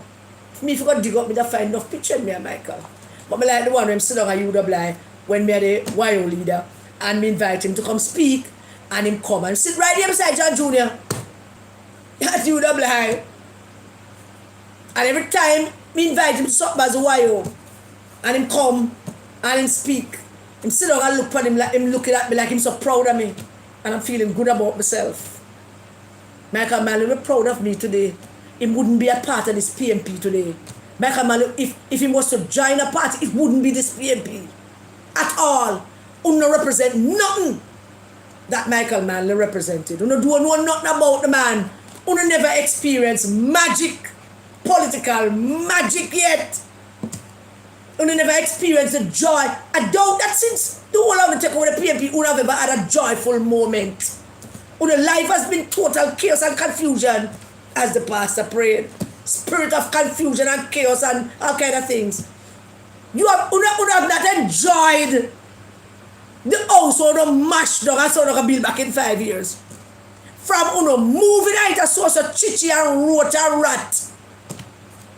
Uno can't sit still. So Uno go out every day with the devil on the shoulder, telling you what to say and say crap. Like the devil tell us, go to say Mark is the reincarnation of Michael. And when the devil don't tell him, goes like, watch him and Karen now. Keep listening to that devil. Thank you, Mr. Devil. We have a political understanding, me and the devil. Him for just stay over there, so, and just ride on straight to hell. His reward will be all of your souls. That's his reward. About him married a Jamaica. About him born in Jamaica. Mark Gold's a liar. A lying son of a slave owner. That piece of crap. And him pedophile. Back up. When you call him right hand in the juggling. The two of them. Straight to hell. We're not going to lead. So there. With that. So. Don't call Michael Manley name near mouth. You dirty boy. Don't, yes, I'm call you boy. I try not to. I don't think I should. I don't think my mother would approve of me calling you boy. Because you are indeed a grown man. But every now and then it slip out. And I want to just take it back and say, you dirty man. Yeah, you're a dirty man. Don't call Michael Manley name near mouth. You're a sleaze. You are Mark Golden. And the people of this country soon know about you. And all of you. Alright, my darling, I don't start taking calls yet. I soon start taking calls. Alright, so just call back. Let us take the call and see what's happening. Hello, good night. Oh, gone. Alright, if somebody call back, we'll take it. Let's move on. Now, the other day, my little friend George Davis. Hey George, how you doing? I love George, you know. I do. I love George. I love how George, you know. I love the kind of journalism that George brings to this political landscape. And it's cute. I like it. I like George. There's no need for you to get jealous, Damian Young or Ian Ives. No need for that. No jealousy thing. I like George. You know, but George is good. Last week, the entire country was in a listening and reading text messages, exchanges between one of Manchester's dirtiest man, a fellow by the name of Mario Mitchell.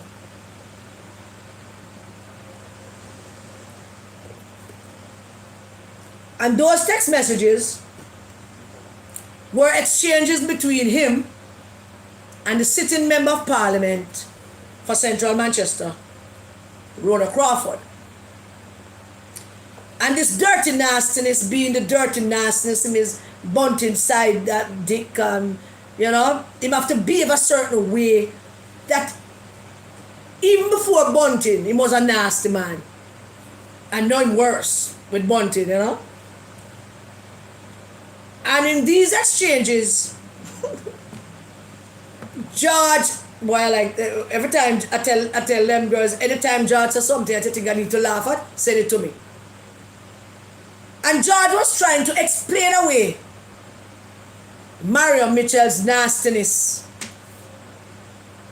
And it was quite comedic. Because here's George. First, Marion Mitchell says, not him. He's my assistant. And people like him would say that because they believe that everybody is them. Them see everybody through their eyes. Their nasty, dunce, stupid, backward eyes. So of course, him says not him. Of course he's not man enough to say, whatever else. But of course it's not him. So George now decided to lick him down. I know you can't say it, George, so I'm going to say it for you. Anytime you want to say something, say it the way you want. Well, come and say it the way I know you want to say it. George said, and I'm paraphrasing, I don't have the exact words, but George basically was saying is that, I'm actually believing that it's not him. George is saying that, I don't believe it's him because these look like properly constructed, literal, proper English, good thread lines and connections with words kind of thing. So George said him couldn't string them the words together. Basically George telling Marion Mitchell that him duds. And him shouldn't be representing nobody. And I don't know, but my feeling is that him actually believe George did him a compliment. I don't think him understand that George is saying to him that yes, we know as you do it. And because you deny it, we are now going to show what a dunce you are. Alright? It's not you do it. Look at the thing properly constructed. There is proper English and everything connecting, and it seemed like a good thing to read. So yeah, it's not you. You believe that, don't it?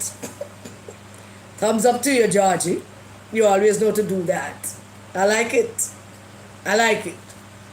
So what George did was lessen his intelligence with an argument to defend his nastiness and therefore make him look less than zero. See if you can figure that out. I don't know. But Marion Mitchell is a famous guy, man. Dirty guy.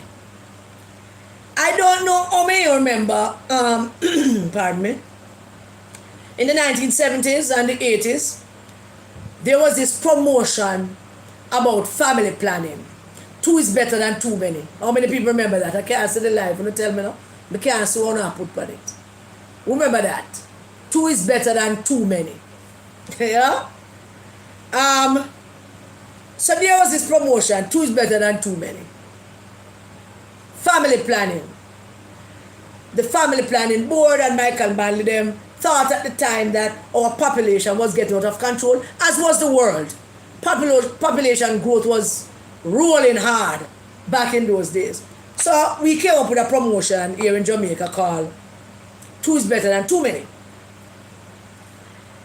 And the contraceptives that they were promoting for this two is better than too many was a contraceptive for women called Pearl and a contraceptive for men called Panther.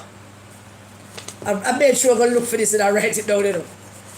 And the promotion was two is better than too many.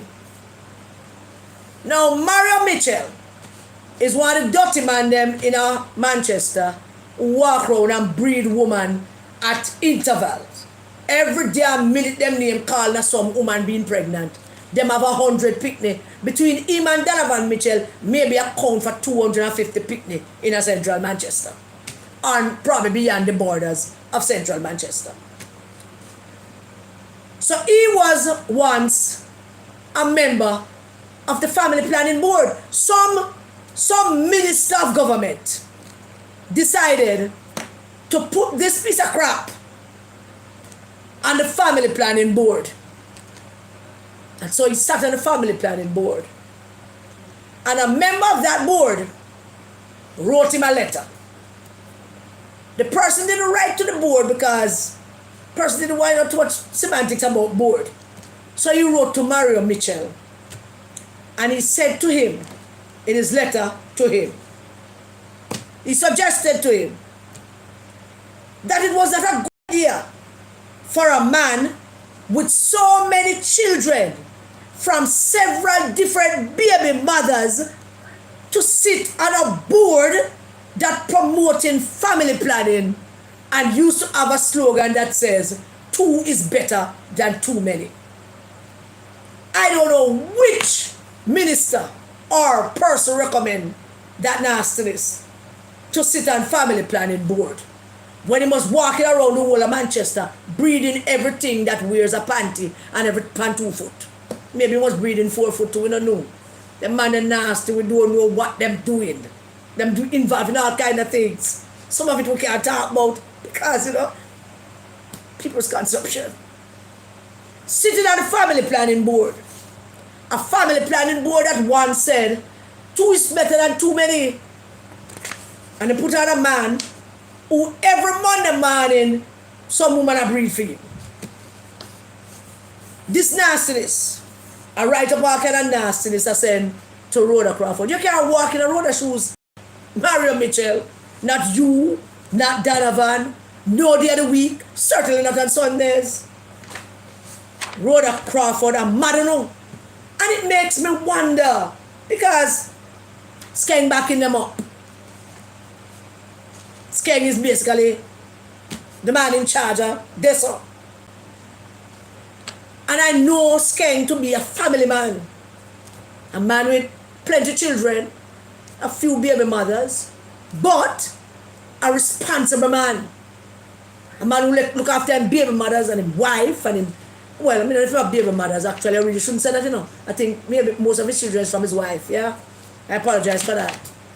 Maybe 1 or 2, yeah, but I mean, I don't know. But Skeng's a man who look after him children, then. Him children, them in good state, good shape. Now walk around and breed a careless girl. But him a back up them 2 man, yeah? And I suggest to the people of central Manchester that Donovan, where left one baby mother, married to one woman, and left the woman, and wife divorced him, and listen, we can't follow the story. It's just too much and nasty. And Skeng, who's a family-oriented man, I back up them man there. You know what that say about you, Skeng? That's say well about you. Your reputation is I mean, going to crap. Can you back up them man there? You a family man, we look after your children there, man. Them man here just breed our walk around and breed people, girl picnic. And if them lucky, them can find them no accounts to get one money. And if them lucky when school are open, them get part of the back to school money where them supposed to help in that poor people picnic. The baby man might get something out of that to help with the woman, the picnic where them breed them with. And them a man here not back up for come lead people. So the people of what division is Mario Mitchell again? Donovan is Royal Flats. Mario Mitchell is the one that division that Bunting always is it they'll always Bunting. I don't remember the name of the division. I need to look it up. Belfield, the Belfield division. So if the people of Belfield listen to me, the PAP people will vote for this piece of shit every day.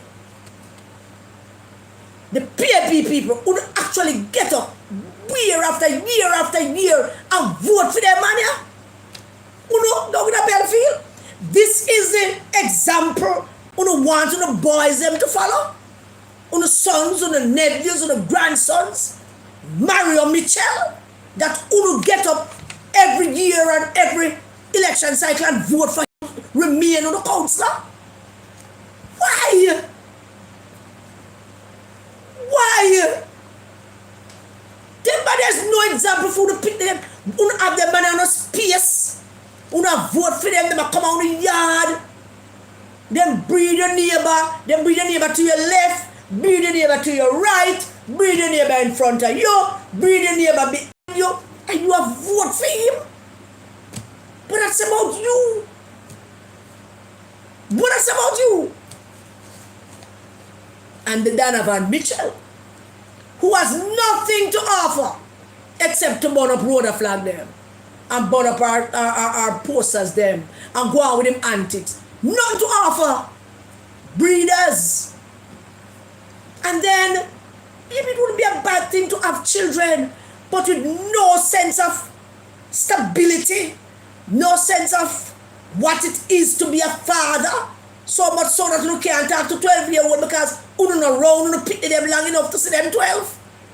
You don't know when them 12, so you can't talk to 12-year-old, to go 12-year-old graduation and believe you don't talk to 17-year-old pick them.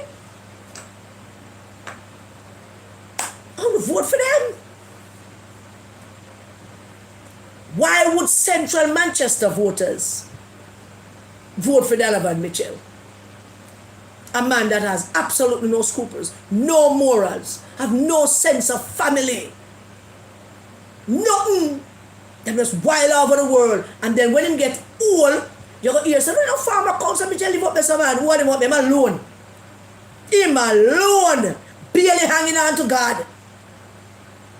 Because of the life that he lived as a man who breed up over a woman and have absolutely no regard for family and children. None. And them don't know vote for. You want to take the people of Central Manchester idiot? That's why we fear road. That's why we not go up and down and burn up or something them and tear down or something them. A man who breeds somebody every Monday morning sat on the family planning board that used to say 2 is better than 2 many. That is something to have discovered. I can't even begin to tell you how I laugh about that. And then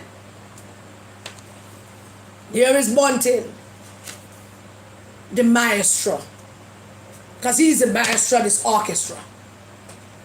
And he might lead this orchestra, man. He's the maestro. That piece of slimy ass you see there. Who Mark Golin is proposing, should the people of this country elect them, Mark Golin is proposing him to be finance minister, and the Tapanarist people them and the business people in this country is having a fit about it. Losing their mind over the prospect of that. Now, can you imagine this? Uno tell me, PNP people, Uno PNP people over South Manchester, we think this man is a good man. He is not a good man. But Uno tell me this. Answer me this. Because I'm basic school me go. Why would a man like Peter Bunting, one in Southeast Clarendon, run left them? Run left the PMP, go make him millions of dollars, billions or whatever it is they make.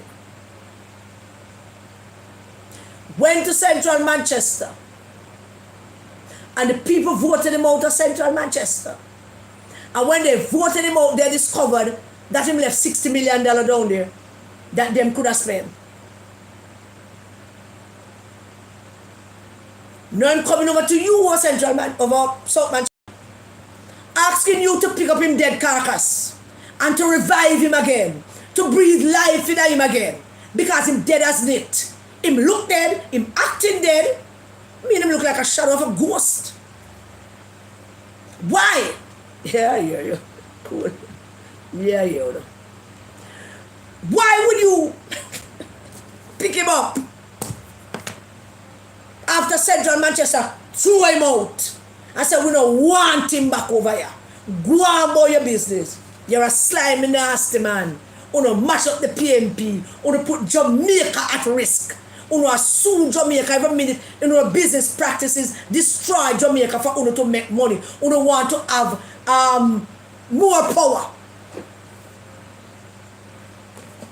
You don't want to control some industries. And anybody stepping on the way, you know, sue the country and sue people and want to destroy other people's business. Because you don't want to reign supreme. Mark Golin and Peter Bunting. So South Manchester, answer me this question. Why do you believe that the business people of this country are concerned, deeply, gravely concerned about Peter Bunting being in Parliament again? Why do you think that is? Central of South Manchester. Why? Cannibal Pound has that Central, South Manchester, not Central, I keep going back to Central. South Manchester and Eastern Westmoreland is going to be regarded as the dumbest set of voters ever in this country. If we don't go elect Dayton, Campbell and Peter Bunting, Uno would be regarded as the dumbest, stupidest voters in this country. South Manchester voters and Eastern Westmoreland voters would be regarded and would have it up on social media day in and day out as the dumbest, stupidest voters in the history of this country. After Central Manchester run out Bunting, who know how to pick him up? After Northwest sent and run with Dayton, who do want to pick him up? We're going to put him up and post him as the dumbest, dumbest, stupidest set of voters in the history of voting in this country. And to add insult to injury, Dayton went over to his parish of his birth. Go keep beating. I'm telling you, man. Listen, my man. I'm going back to Winston Churchill. If Hitler invaded hell, Churchill said he would go to the Congress, to the Parliament, House of Commons, and say a kind word about the devil. Mr. Devil, you're doing a wonderful job over there, sir. Stay over there. Now cover yourself. Just stay right there. Because for some strange reason, and it is not strange, Dayton go over and parish of his birth, where the people then vote him out and run him away. And he went over there. He decided to pay them a visit. And over there, seeing bringing home a sheep.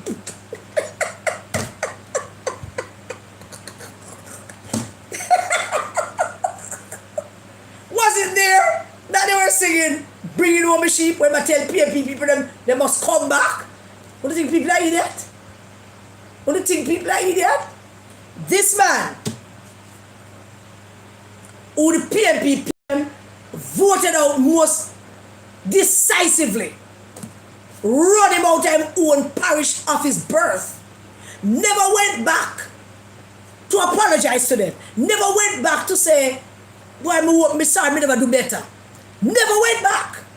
And then him turned up the other day, I sing bringing in the sheep. Who never stone him? Why would never stone him? Me not stand no Northwest Central. Who don't know if build stone heap. We not sort of not hurt nobody, but stone him. Just to hurt nobody, fling stone. I mean, him run away after the vote him out. He might go run away left the people of Eastern Westmoreland to where them vote fee by that. He might go run away left there. Him not no consequence office down there. Him not have no investment down there. Him not have the house down there. So look one. Go and play with fire, Eastern Westmoreland. Continue playing with pedophilic fire. And continue playing with fire. Who no longer Eastern Westmoreland. Go and play with this man. Yeah? And believe that he have any interest in your life.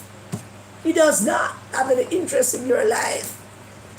So Unu can stay there, play up with him after Northwest threw him out. And it's just the other day go back. And when go back go do, not to say, why I don't like to come home. Me I beg no pardon. I should have been better. This is my birthplace and I let you down and I want to make it up to you. Instead of coming out, I'm about bringing in the sheep.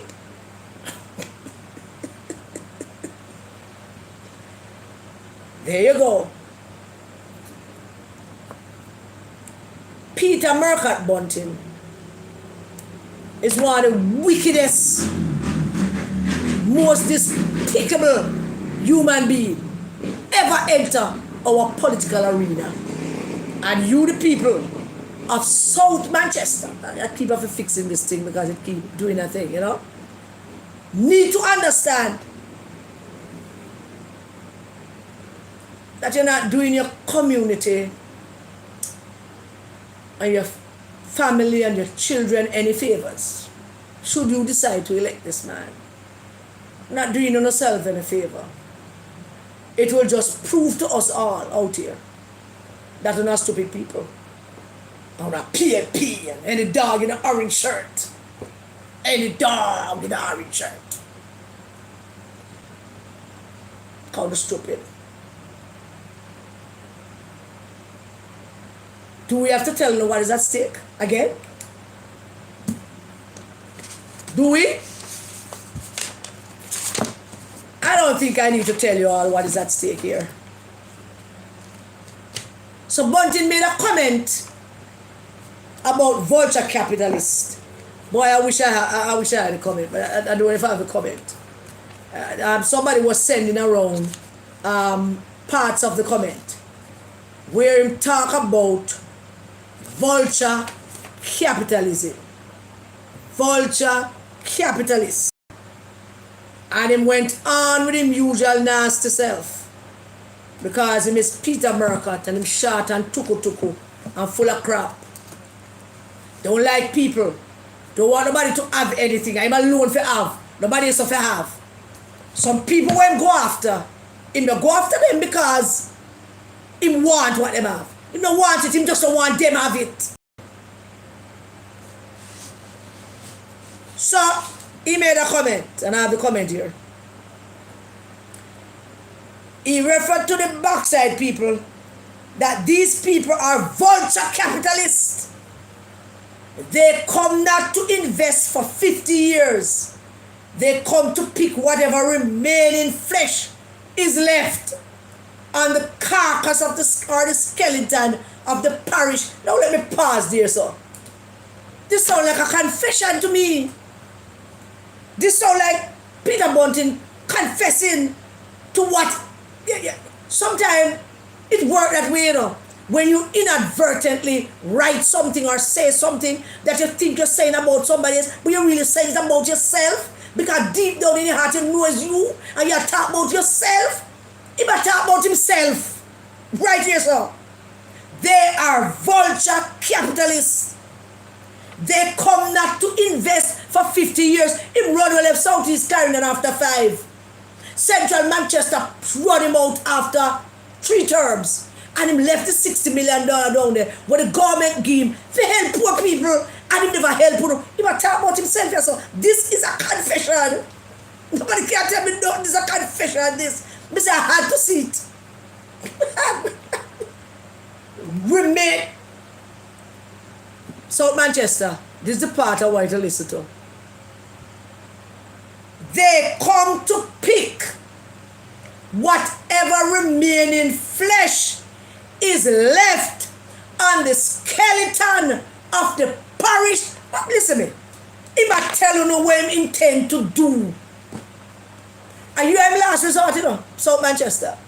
If you kick him out, that's the end of him, you should do the country a favor. You would be heroes down in South Manchester. You would be national heroes. Him come to pitch pan uno to see if him can eat up the last of food of flesh of the skeleton of the constituency that they have done nothing for. Absolutely nothing.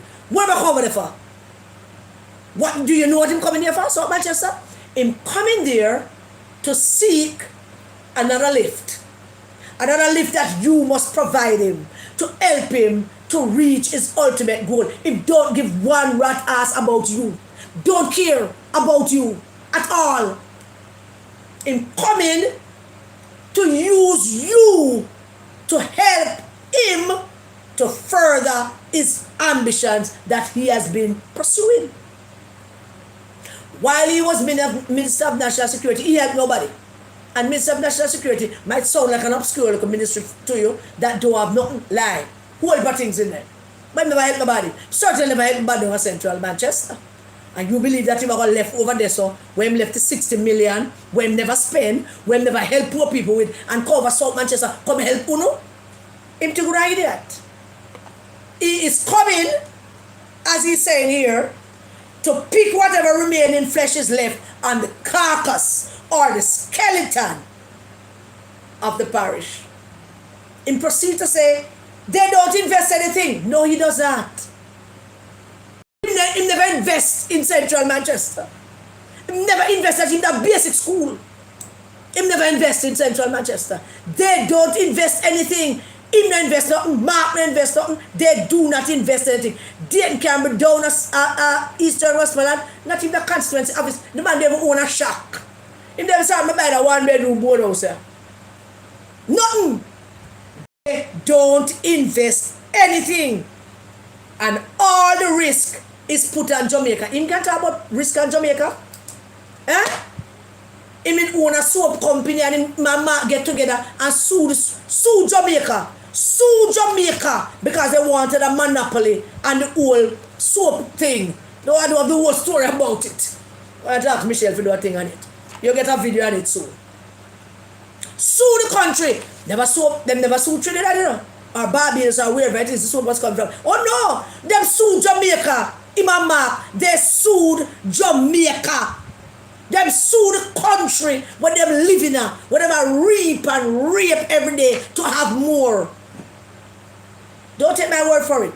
It's there in black and white. Look, I'm going to look it up. We're going to provide them with the information so they can get to see. I'm going to look it up. I asked Michelle to do a video on it for me, so they can hear. They sue the country when the country refused to give them a monopoly on this product that they were bringing in and developing. I think it was soap. And when other businesses in the country wanted to be a part of it, no. They wanted to have they wanted CARICOM to give them the monopoly on that exporting or importing that soap thing. I mean, exactly know the old story about it, but there is a soap thing. And them did sue Jamaica. They did. Sue Jamaica because CARICOM refused to give them the monopoly. Him and Mark Golding own the company. Both of them. They sued Jamaica. What Mark was in charge of. They never sued Trinidad. They sued Jamaica. That's the part that got me. When I was reading the thing a little bit, I was reading the whole thing, I was going through it. Jamaica them sue. Them couldn't get the monopoly. So them set up one little man for sue Jamaica. Pay one little man for sue Jamaica. It didn't look like a them. But it was them. And that is what Peter Bunting said going to do. They don't invest anything. And all the risk is put on Jamaica. Now, somebody wrote in this thing, on this thing that somebody wrote this. How different is this from the current Rise United into the PMP? How different? And the person said, they parachute candidates into seats without selection that have no connection to the constituency. And boy, I can just relate to that. Bunting have no connection to South Manchester. They must send him Conguno. Dayton Campbell don't come from Westmoreland. Him losing up Manchester in a Northwest St. Anne. But they must send him down there where he has no ties, no connection to the people, no investment in the people, no investment in the parish. The parish is not of any importance to him. None of them. But them just parachute them in. Just give them it.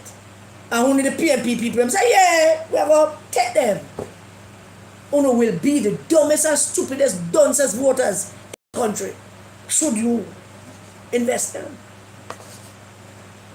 So there.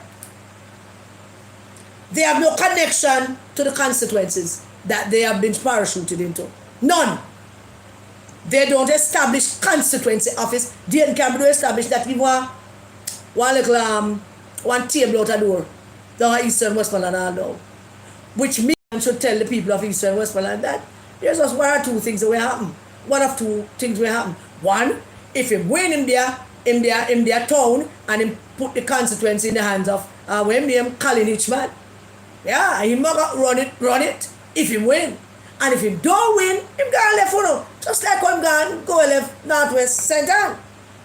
Set up two, ill-informed, dunce PMP voters in Eastern Westmoreland and South Manchester. I'm not taking my chat with them. Dunce and ill-informed and stupid. I'm going to go down in history as dunce voters, one way or another. How do I entertain them, man?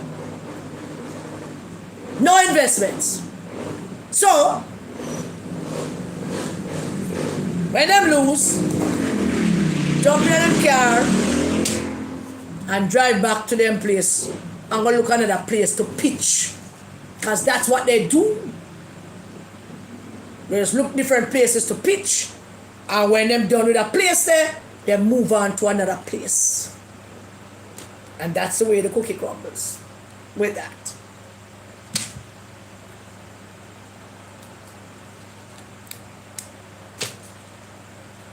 The voters of this country,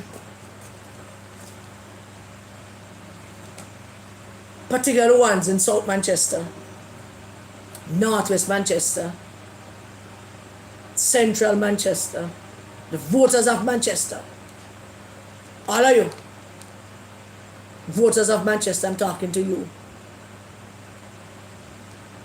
I'm going to choose wisely. Know what they're doing. Know what they're doing. It's not a joke business. You don't reward some man because you and him wear the same color shirt. That just don't make no sense anymore in this political dispensation. The world has changed. Everything has, some of it gone to crap, but we're still here. You don't reward a man because him have an orange shirt and you have an orange shirt. We're way past that now. We're at a part now where you have to choose the person who's going to represent you. You're going to choose a person who represents your values. Like somebody who appreciate and value family. Somebody who appreciate and value children. Family life, environment. Somebody who appreciate and value your worth to your constituency, to your family, to your community. Somebody who deeply feel you, sees you, understand you.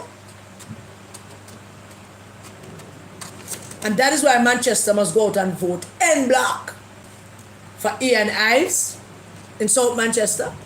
South Manchester must just come out and give it to a man who they wouldn't know. The Manchester man, Ian Ives. Lovely man. That's the man you really should elect. But they're telling nothing, You don't need to look at both of them. But that's the man for you to really, really elect. A change in how you elect people to represent you. A simple argument I am making to you. It is simple. Not about the color. Not about which party he's from. But the man. Is this a good man? Is this a decent man? Is a man who I can see? Is a man who I think will see me? Is a man who I can count on? Is a man who I know that if him lose, he will stay with me? Or if him win, he will stay with me? Is this a man who exalt the same values that I have? My children, my community, my family, my country. Is this the man? Which of this two? Which? Him or him? Same thing over in Northwest Manchester.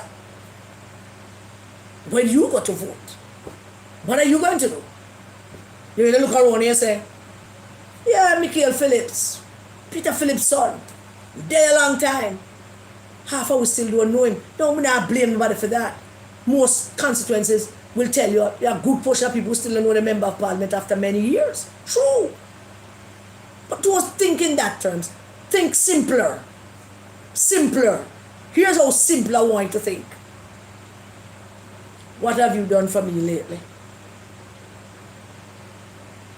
What have you done for me lately? Where's Damian Young? Came up on the scene. He lost in 2020 and he stayed. He lost and he stayed. And what he never just stay. Bill office is there, is accessible. You see him, you touch him, you find jobs for people, and him is an elected representative. You get a tip of what your life could be, what it should be, what is not, after you vote for one man for so many years. You have a chance now to reshape the whole thing and to say, I am done with that. I want to go the direction where my children have a future, my grandchildren have a future. I want to wake up in our Manchester where the winds are blowing in our direction. We, the people of Manchester, well, not me. Oh no, I'm just using verse there. That's what you are going to say. Wake up to a new wind blowing in Manchester. No more Peter Bunting. Him done for. Him served him time. He did absolutely nothing. Him is a dead stock. Him is a carcass. He might describe himself as a carcass skeleton. I mean, that's an apt description of himself. Have you seen him lately? That's him. No more of him, man. No more of him. Him not good for you. Who am I to talk to you? Him not good for you. Not good for you. Not good for anywhere. Him not good for Manchester. Him never good for him one damn family. I'm gone and bed and left him picnic to the mercy of a man. Not good for him. If him can't good for him one family, him not good for your family. Him can't look after his family. Him not look after yours. Think about that. Change the wind, man. Change the wind. Start thinking about yourselves, your parish, your family, your schools, your churches, your business people. Think about that. Don't think about what's good for them, because they're not thinking about what's good for you. They do not care about what's good for you. They never want to hear what's good for you. Peter Bunting is kind of man who you talk to him about something about you, him look at you strange. Because if I think you want something from him by telling him about yourself. He's never ever interested in human beings. He's only interested in Peter Bunting. What Peter Bunting wants to do, and where Peter Bunting wants to go, and what Peter Bunting wants to achieve. You have a choice to make. And from where I sit, it's a pretty easy choice. But that is going to be up to you as to whether you're going to take that choice, as I know, and what you're going to do with it. I like to think that we have come a far way as a country. That we have come a far way in terms of the things we know now that we never knew then. That we have learned a lot. That our parents been through some things that we never had to go through. That we are at a place where we could say, with all that is not going right, not everything going right, but with all that is not going right, we're at a pretty good place. People don't change government when we're in a good place. What people do is change bad candidates when you're in a good place, and put in a candidate who's going to help you be a part of that good place that the entire place is in, if that makes any sense to you. It's a choice. Let me just put it simply to you. All of you over in Manchester, central Manchester, you don't have roader. You can't switch out roader for Donovan Mitchell. That would just be one of the most backward move ever in the history of politics. For move roader for Donovan Mitchell. What if you think about that? Would you think about that? Would you really look into that? Consider that? Match them up. Put Fear picture beside Fiend picture. Put her family beside.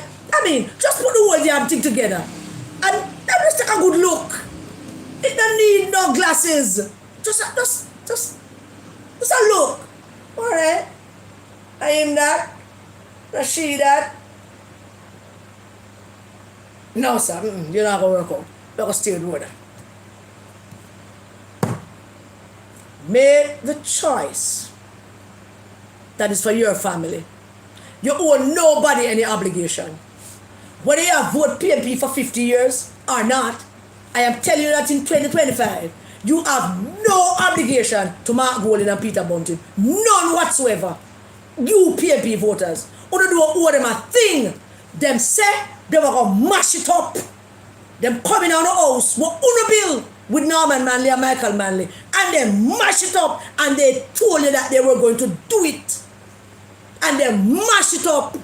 And now they want you help them to build a new house for themselves. What you going to do? PNP. PNP. That you going to do? Or are you going to stand up and be brave and make Michael and Norman proud? You're going to stand up and say, no, we're not do this.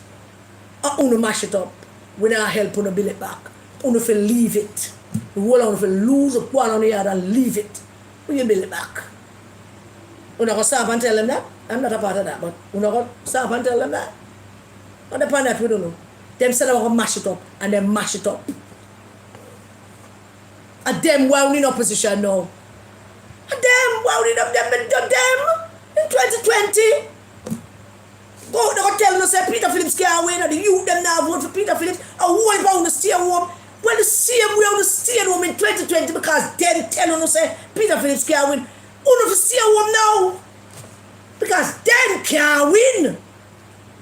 And that is that me telling you that me know anything. I don't know nothing, I tell you. So that argument themselves, I want to stay at home. I want to didn't vote for them. I want to run with Dayton Campbell out of Northwest Manchester, St. Anne. I want to run with Peter Bunting from out of Central Manchester. Then why would you want to give them seat now? Why? After you run them way. After you run them, never did a part of one, you know. And God. Something that God is speaking to again, and know some of it does do what is right. And just run them way. Mark Golding is proposing that if he is Prime Minister, I'm going to make Peter Bunting Minister of Finance. Now, they have thrown away every single solitary thing that you don't know to be true and to how people act and behave. Julian Robinson is a spokesperson on finance, isn't he? Talk to me, PNP people. Julian Robinson, spokesman on finance.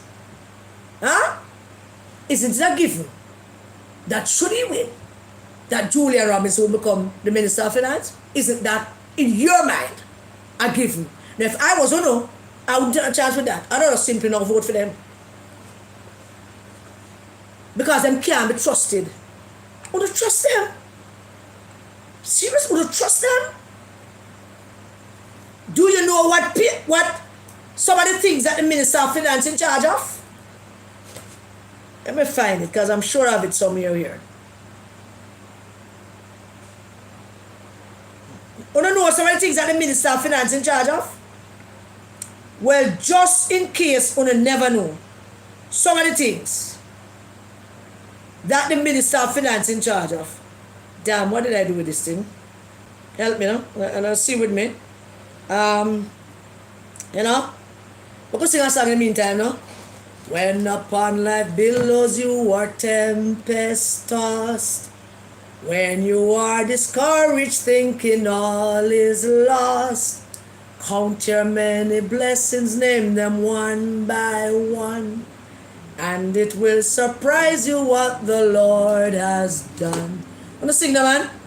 Count your blessings, name them one by one. Count your blessings, see what God has done. Count your blessings, name them one by one, and it will surprise you what the Lord has done. Sing it again. Count your blessings, name them one by one. Count your blessings, see what God has done. Count your blessings, name them one by one, and it will surprise you what the Lord has done. I'm going to recite, so the Bible with me. Alright. When Peter Bunting was Minister of National Security, He used that position as Minister of National Security to do a number of things. One, he built a list of people who he considered to be his enemies.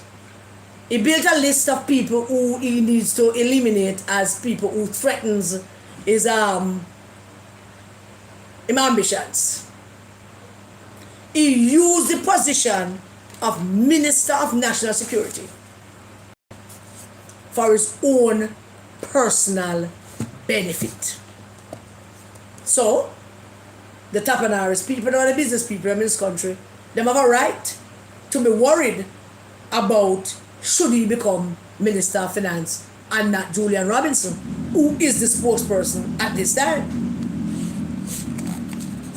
The Ministry of Finance have some key places that they are in charge of. Tax and Administration, the Tax Office is one of them.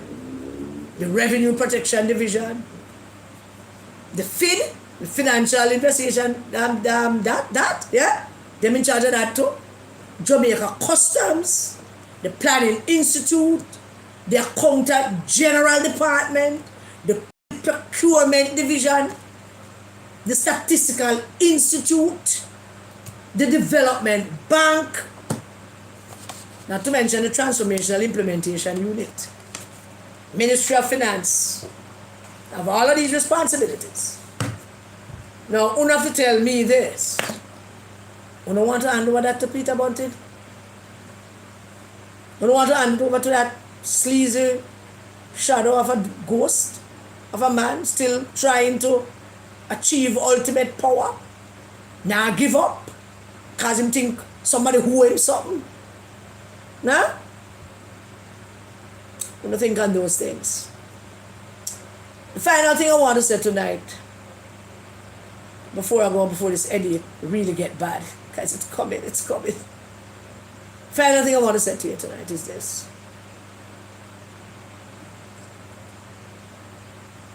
This upcoming election is the most consequential election of our time. Certainly everybody within my age group. But even the younger people, this is definitely one of the most consequential elections of all our times. And we should pay attention to it. Yeah, I know.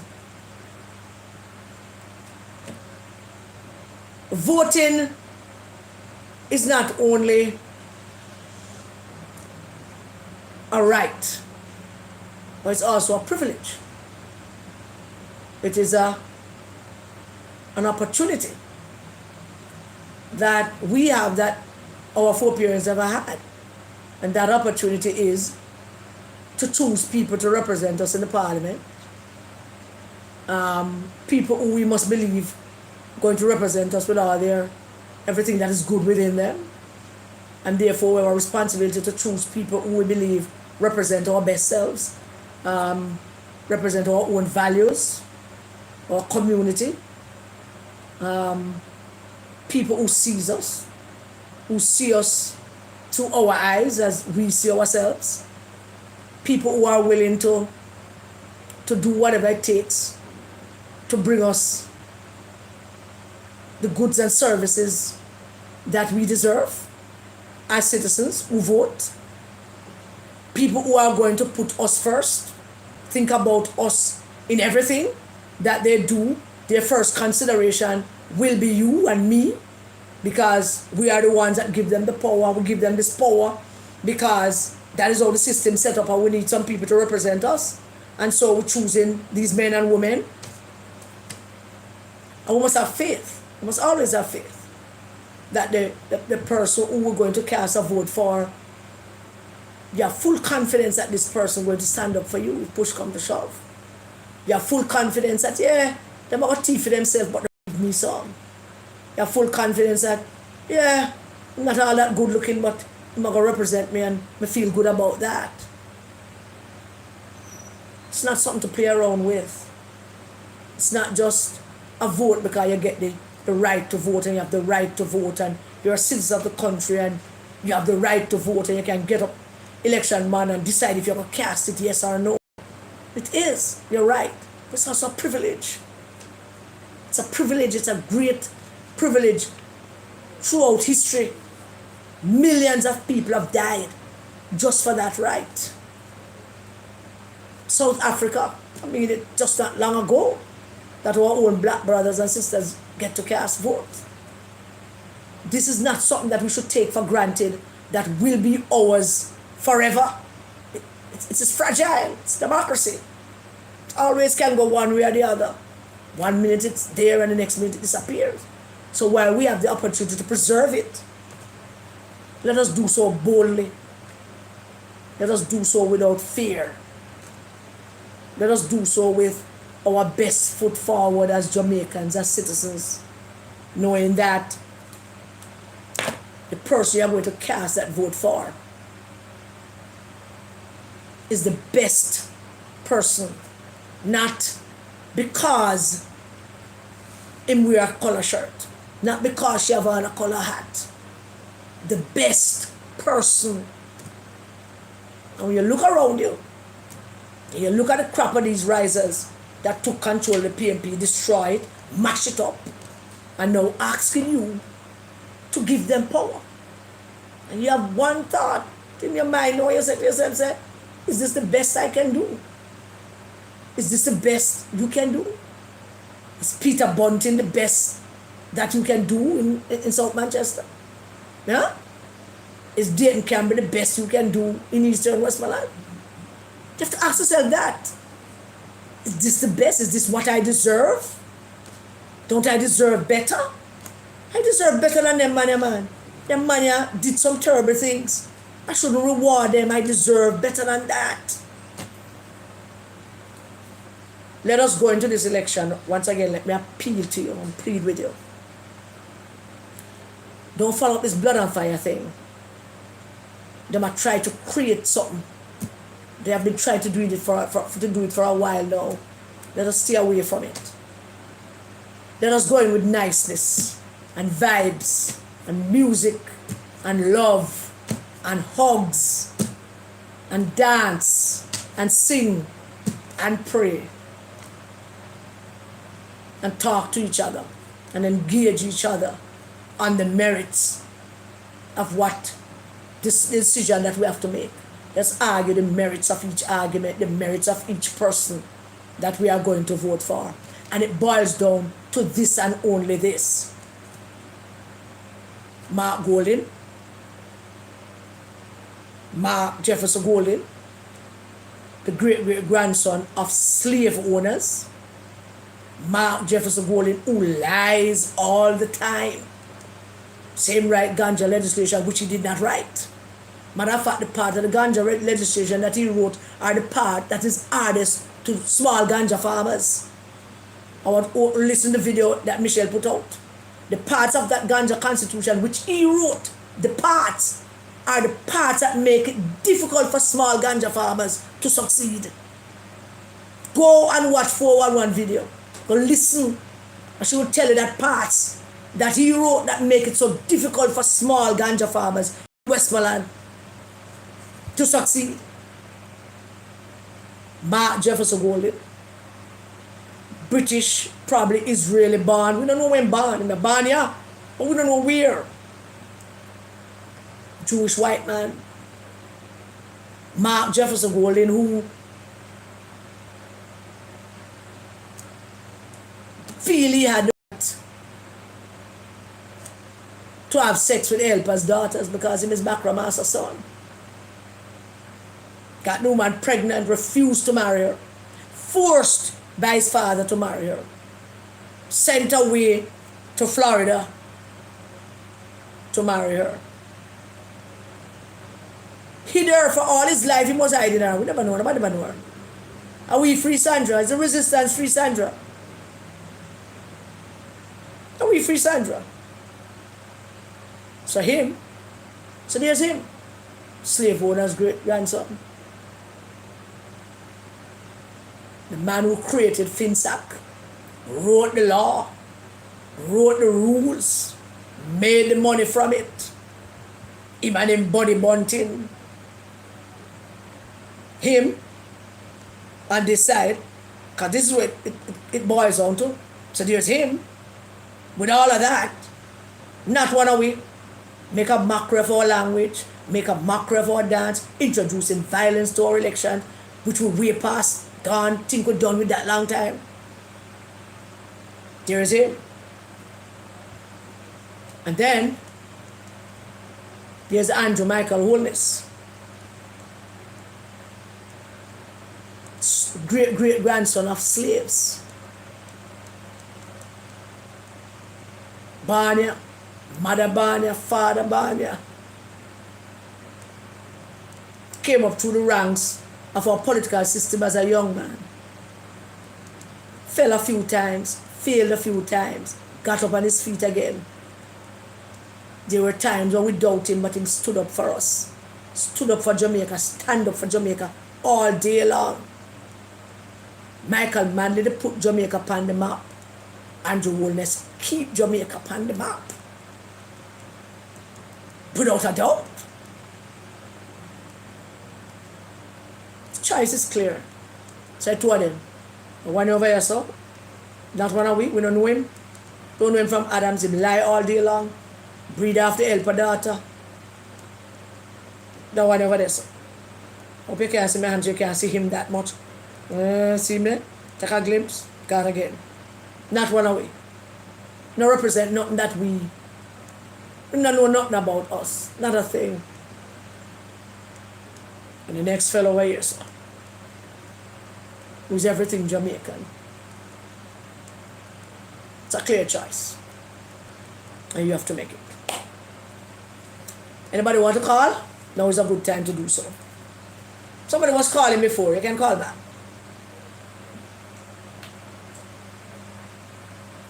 Nobody?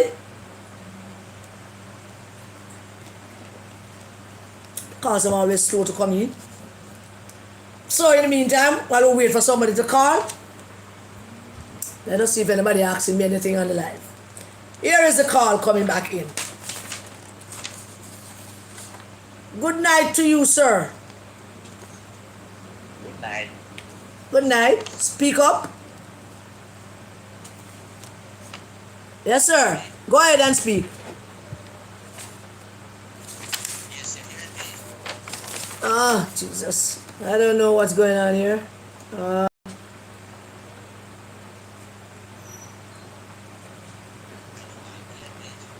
Go ahead now, sir. Sorry about that. That was my fault. Go ahead. All right. Yes. Yes. Why did you let me know? Yes, we are. We are hearing you, sir. We are. Okay. All right. So I've got to ask some questions you made relating to going and what you want to say tonight. No, I'm gonna ask this question. Even what the Prime Minister would have stated in the last this past Sunday, when do you believe the Prime Minister is going to stretch the election beyond September? I'm afraid I can't answer that, sir. I wouldn't even give my own views on that. I'm afraid I really can't answer that. It is the thing about our constitution and elections, Carl, is that it is the total prerogative of the Prime Minister. But he has a constitutional timeline in which to operate in. And I would imagine he will stick with that timeline. Yes. But I believe that he will the election will probably be on September 3rd and then. Okay. That's what I believe. Okay. Yes, I'm not only that much. What Mark Golding is providing for Jamaica, and whatever he is doing is just crazy. If you the man who came out and say he want to put Jamaicans and so on. Yeah. Some land. Yeah. I always, I'm not sure if the man is drinking rum before he comes on and it's just crazy. He does operate like a crazy man from time to time, yes. Well, all the time, actually. He does. Yes. All the time. all the yes, what another would serious note. I'm gonna ask you another question. I realized PMP, and I should have I listened to you for watching the behind a lot. We all know politicians here, they might then donors, they might then links and all of that. But the question I want to ask is that these people we see online, these so-called bloggers we see online, do you really believe they are really speaking out against the government? Or in a sense trying to attack to be underhold this late administration? Well, any more questions? Or just answer all of them one time. That's it. No, this is not my final question. Well, just ask the next one and just let me answer everything because other people want to call in. So if you just ask the other question and then I try to answer all of them. Yeah, so that's the second question, yes. The second thing I want to make is that I listened to a program, I listened to Cliffy's program, and he said that from all of course, he didn't go out doing research and he checked on RGD and be saved more than is a Jamaican citizen. I don't believe that one bit. You know why I don't believe it? You know why I don't believe that one bit? Because Mark, I am a person who I don't do hears if I hear a can walk good. I go and search if I are you hearing me? Yes, I am. I search if I myself. And when I go, funny enough, I stumble upon what the exact thing environment was saying. Mark Golding great grandfather is Benjamin Eunice. Yeah. And he had, that's what I found out, and he had 12 slaves at the time. He had 12 slaves that he owned at the time before the independence. And we all know the unprinted people, how they were compensated. Benjamin Eunice and Esther Eunice is his great grandparents, and that's a fact. I know it's a fact. Where did the man born in his mother was born?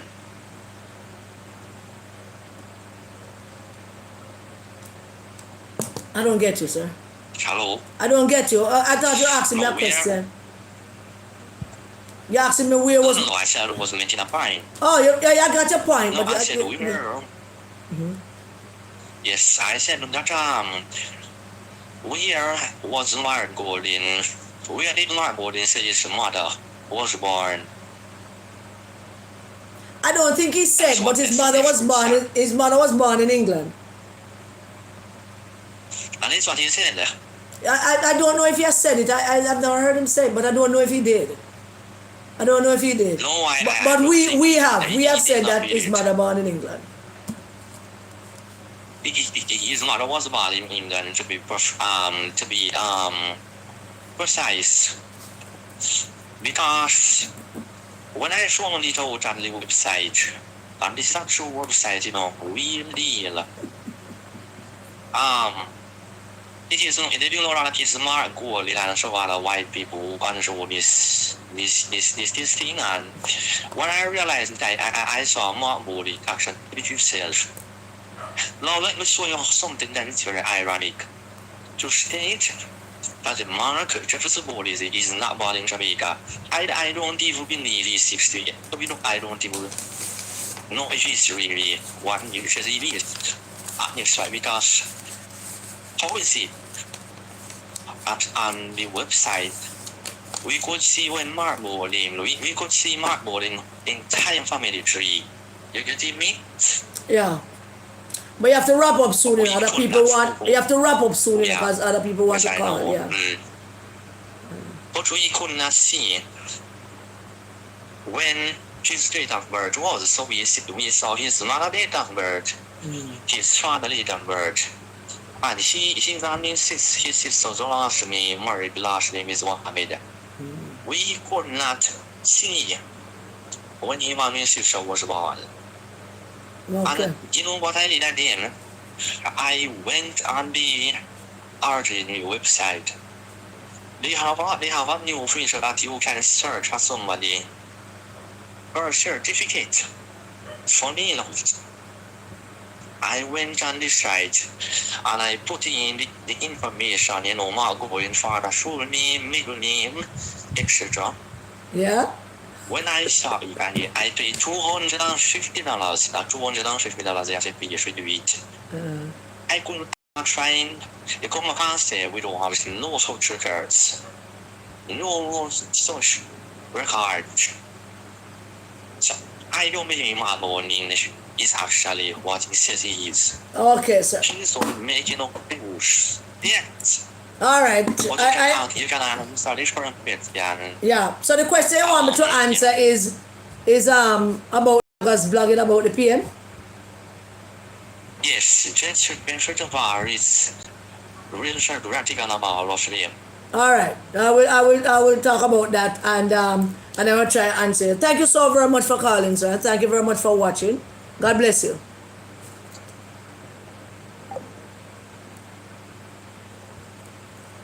Alright, I know some other people calling, but just give me a minute for me to answer this. So, gentlemen, want to know about the bloggers like Rattigan and them. Rattigan, them just a look at work. I don't know what them doing, but people free to blog for whoever they want to blog and for or against. It's social media. That's how it's set up. So people free to blog, whichever way they want to blog. We don't all agree. Them have different things, we have different things, and that's basically where it stands, Rattigan and them have their own agenda. Them very anti-Jamaica. So of course them going to back up Mark Golding because him anti-Jamaica and just want the power to get to finish mash up Jamaica, like when mash up the PNP. So that's basically where that is concerned. Now I don't know who say Mark Golding born here or RGD or whatever. But I just know that no matter who say Mark Golding born here, and no matter how much birth certificate he might be able to produce to say him born here, him can convince not a soul in this country with no fake birth certificate that says, well, Ian here says supposed to say born in Jamaica, land of my birth. Now, him can always show her them birth certificate. I said Jamaica, land of my birth. We will always know that him don't born here, and that's the long and short of it. Alright, anybody else was calling? Let me see some messages coming. Let me see. People that can't listen to the voice note, they must write, man, and not will listen to the voice note at all. Yeah, the line is on. Somebody else was calling. Is the line on? And the line is on, but yeah. Alright, so she was general manager. Alright. So I guess there's no more calls. So we're going to just wrap up tonight. And please don't, after we wrap up, nobody must start call because this is wrapping up time. So thank you all very much so much for joining me tonight. It was good to join you. I hope you're all good, alright. Remember to like the live and share the live and send me a pithy comment. Oh, you want me to read out some of the comments? I don't know. What comment should I read out? Yes, Jamaica, land of my birth. That is what on the birth certificate of Mark and Ian have. But that is not on my birth certificate. Anybody else have a birth certificate with that? Jamaica, land of my birth. Alright then. Good. Nobody? Alright then. Nothing? Good. Alright. Thank you all so very much. God bless you all. Please, everybody, let us do this peacefully. Stay safe, everybody, and let us keep our children safe as well. Thank you very much. God bless you. Good night. Ooh.